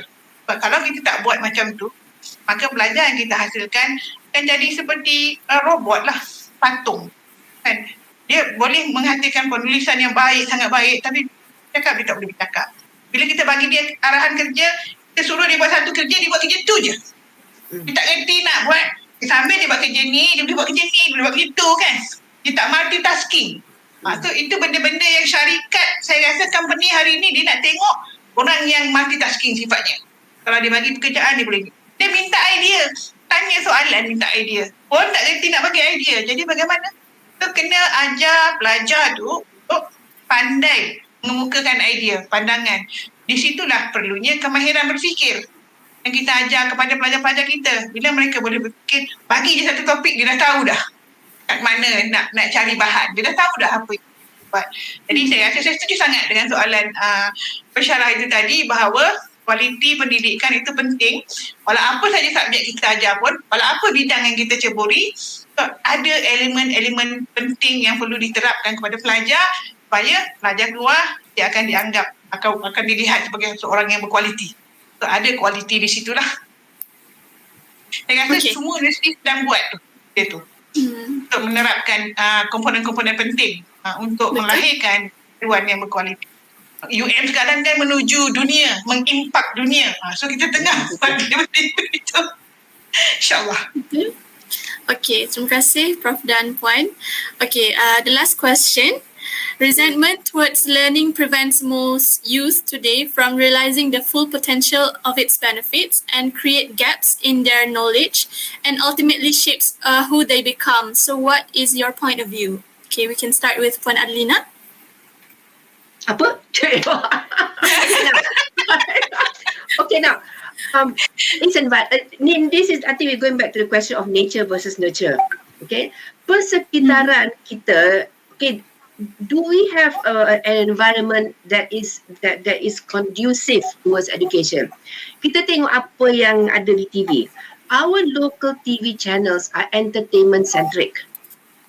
Okay, everything is about hiburan.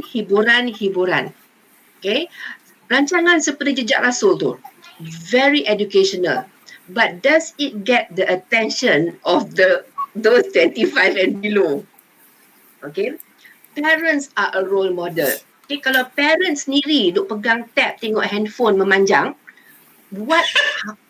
we know children nak ambil influence pada mana? Okay, so that question is again a kementerian question. Okay, the school can only provide so much, but is the persekitaran, the environment tu, okay, yang mendorong ataupun tidak. Kita tengok sekarang influencers on YouTube, influencers on Instagram. Dia dapat 100,000 followers, they already have a very healthy income. Okay, we look at the economy now. People are going into the gig economy. A gig economy does not provide job security. Okay, but it goes with the concept of employability now. Ada projek, tak ada projek. Ada projek, ada job. Tak ada projek, tak ada job. Okay, the way kita influence also by what we hear and what basically by who influences us. Okay, so persekitaran, the environment which is entertainment centric. Okay, yang penting artis dipakai apa, yang artis dipakai apa, selebriti ni buat apa, selebriti buat apa. Okay, if a clever celebrity like Lisa Surihani, okay, she is very useful. Okay, but she advocates also education. So it must be a holistic environment. Kalau kita, if we cannot work in pockets, masing-masing trying their best without environment yang education centric. We need to move from an entertainment centric education or environment that we have right now. Okay, Prof? Okay. bila disebut tentang resettlement kat sini, kita kena lihat juga apakah puncanya. Dan apakah puncanya yang menyebabkan berlaku keadaan begitu. Saya rasa tak semua generasi muda hari ini tidak menyukai pendidikan itu sendiri. Ada sebab-sebabnya. Ramai generasi yang leka macam yang jadi disebabkan adanya bentuk-bentuk baru ni, bentuk komunikasi yang baru menggunakan gadget. Betul lah apa yang Puan Adelina cakap tadi. Kalau kita tengok rumah pun mak bapa, anak-anak masing-masing sibuk dengan handphone, masing sibuk dengan tab, sibuk online kan.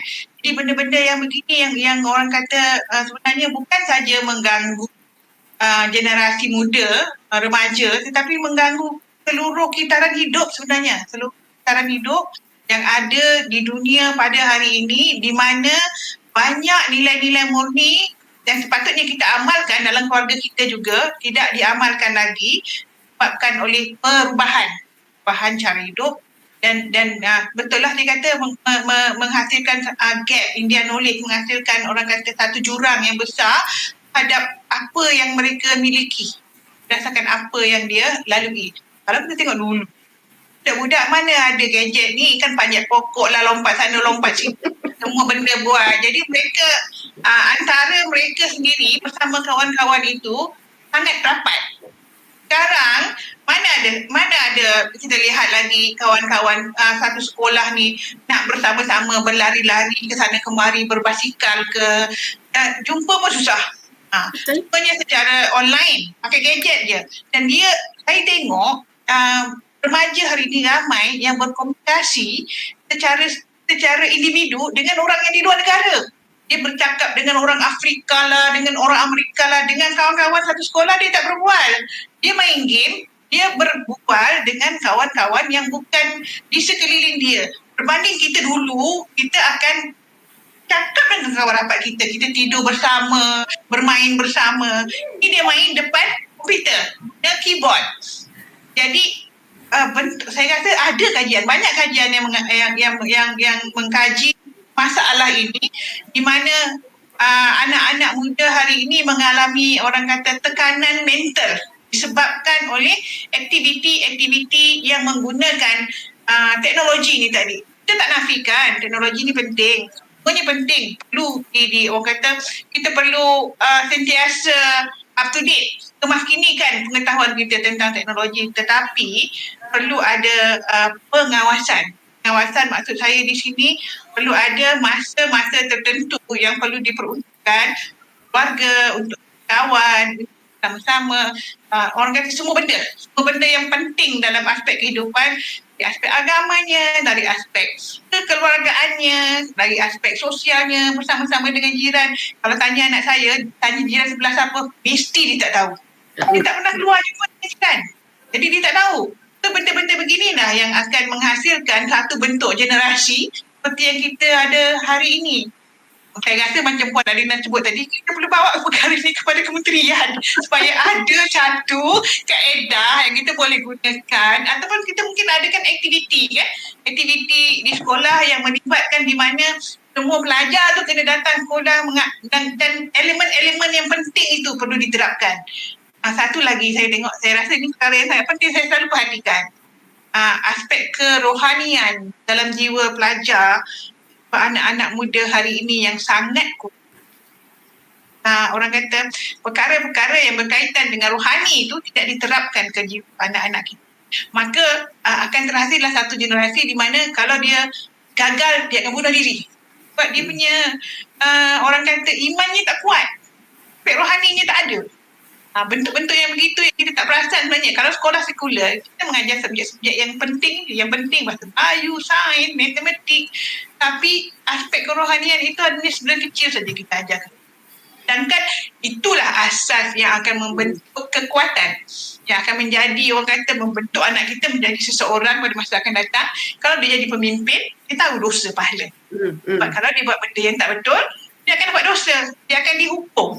Kan? Tetapi disebabkan tidak ada bentuk yang pengukuhan rohani ini diajar secara patutnya daripada kecil lagi tu, daripada sekolah rendah, daripada benda ni memang bentuk penting daripada tadika kan. Aspek rohani tu perlu diterapkan supaya bila dia besar, dia faham jiwa dia tu dah dibentuk dan orang kata pemikirannya tu dah penuh dengan perkara-perkara yang boleh orang kata ada daya tahan dalam dia kuat so dia yang begini datang so dia boleh menghadapi cabaran itu dengan orang kata kuat lah, tidak adalah masalah. Sebab sekarang ni kes kemurungan, depression kan banyak dalam kalangan pelajar. Benda-benda yang menyebabkan yang pelajar-pelajar orang kata hanyut, yang melibatkan perkara-perkara yang kita tak sanggup tengok kan, LGBT, so benda-benda begini yang taklah nak cakap menakutkan kan. So kalau ada kementerian kat sini senang kita kata okey, carilah tubuhkan satu orang kata apa benda sekalipun unit ke apa ke untuk melihat kembali sistem pendidikan kita ini apa komponen yang perlu kita terapkan dulu. Sebab anak-anak muda ni dia senang terpengaruh. Dia dapat yang tu, dia akan pegang. Itulah yang akan membentuk dia sehingga besar. So, benda-benda yang orang kata masih di lembut inilah, pepatah Melayu mengatakan melentur buluh biar dari rebungnya. Waktu masih rebung tu boleh patah-patah, so kita patah. Kita patahkanlah. So sebelum dia dah jadi buluh. Kalau dah jadi buluh, dia parang kan. Dah kita nak bentuk dah. Masa tu dah kita tak boleh nak buat apa-apa dah. Tebang buang je lah. Kalau dah jadi buluh. Jadi perkara-perkara begitulah saya rasa cakap ni senang nak melaksanakan tu perlu ada kesedaran dan perkara-perkara ini sebenarnya kementerian yang boleh buat. Sebab arahan daripada kementerian sekolah akan ikut, arahan daripada kementerian universiti akan ikut. Yang asyik nak kejar ranking je, nanti kena. Okay, benda-benda yang begitulah yang perlu diperhatikan dan terapkan sebenarnya. Even kepada graduan pun, kalau graduan yang tak ada orang kata aspek rohani, aspek dosa pahala ni, bila dia masuk kerja, banyak benda-benda yang salah tu kalau dia buat. Sebab dia tak ada pegangan. Dia tak ada pegangan, dia buatlah, tak kisah. Benda yang daripada asas itu perlu kita terapkan, kita terapkan. Saya rasa itu pandangan saya lah.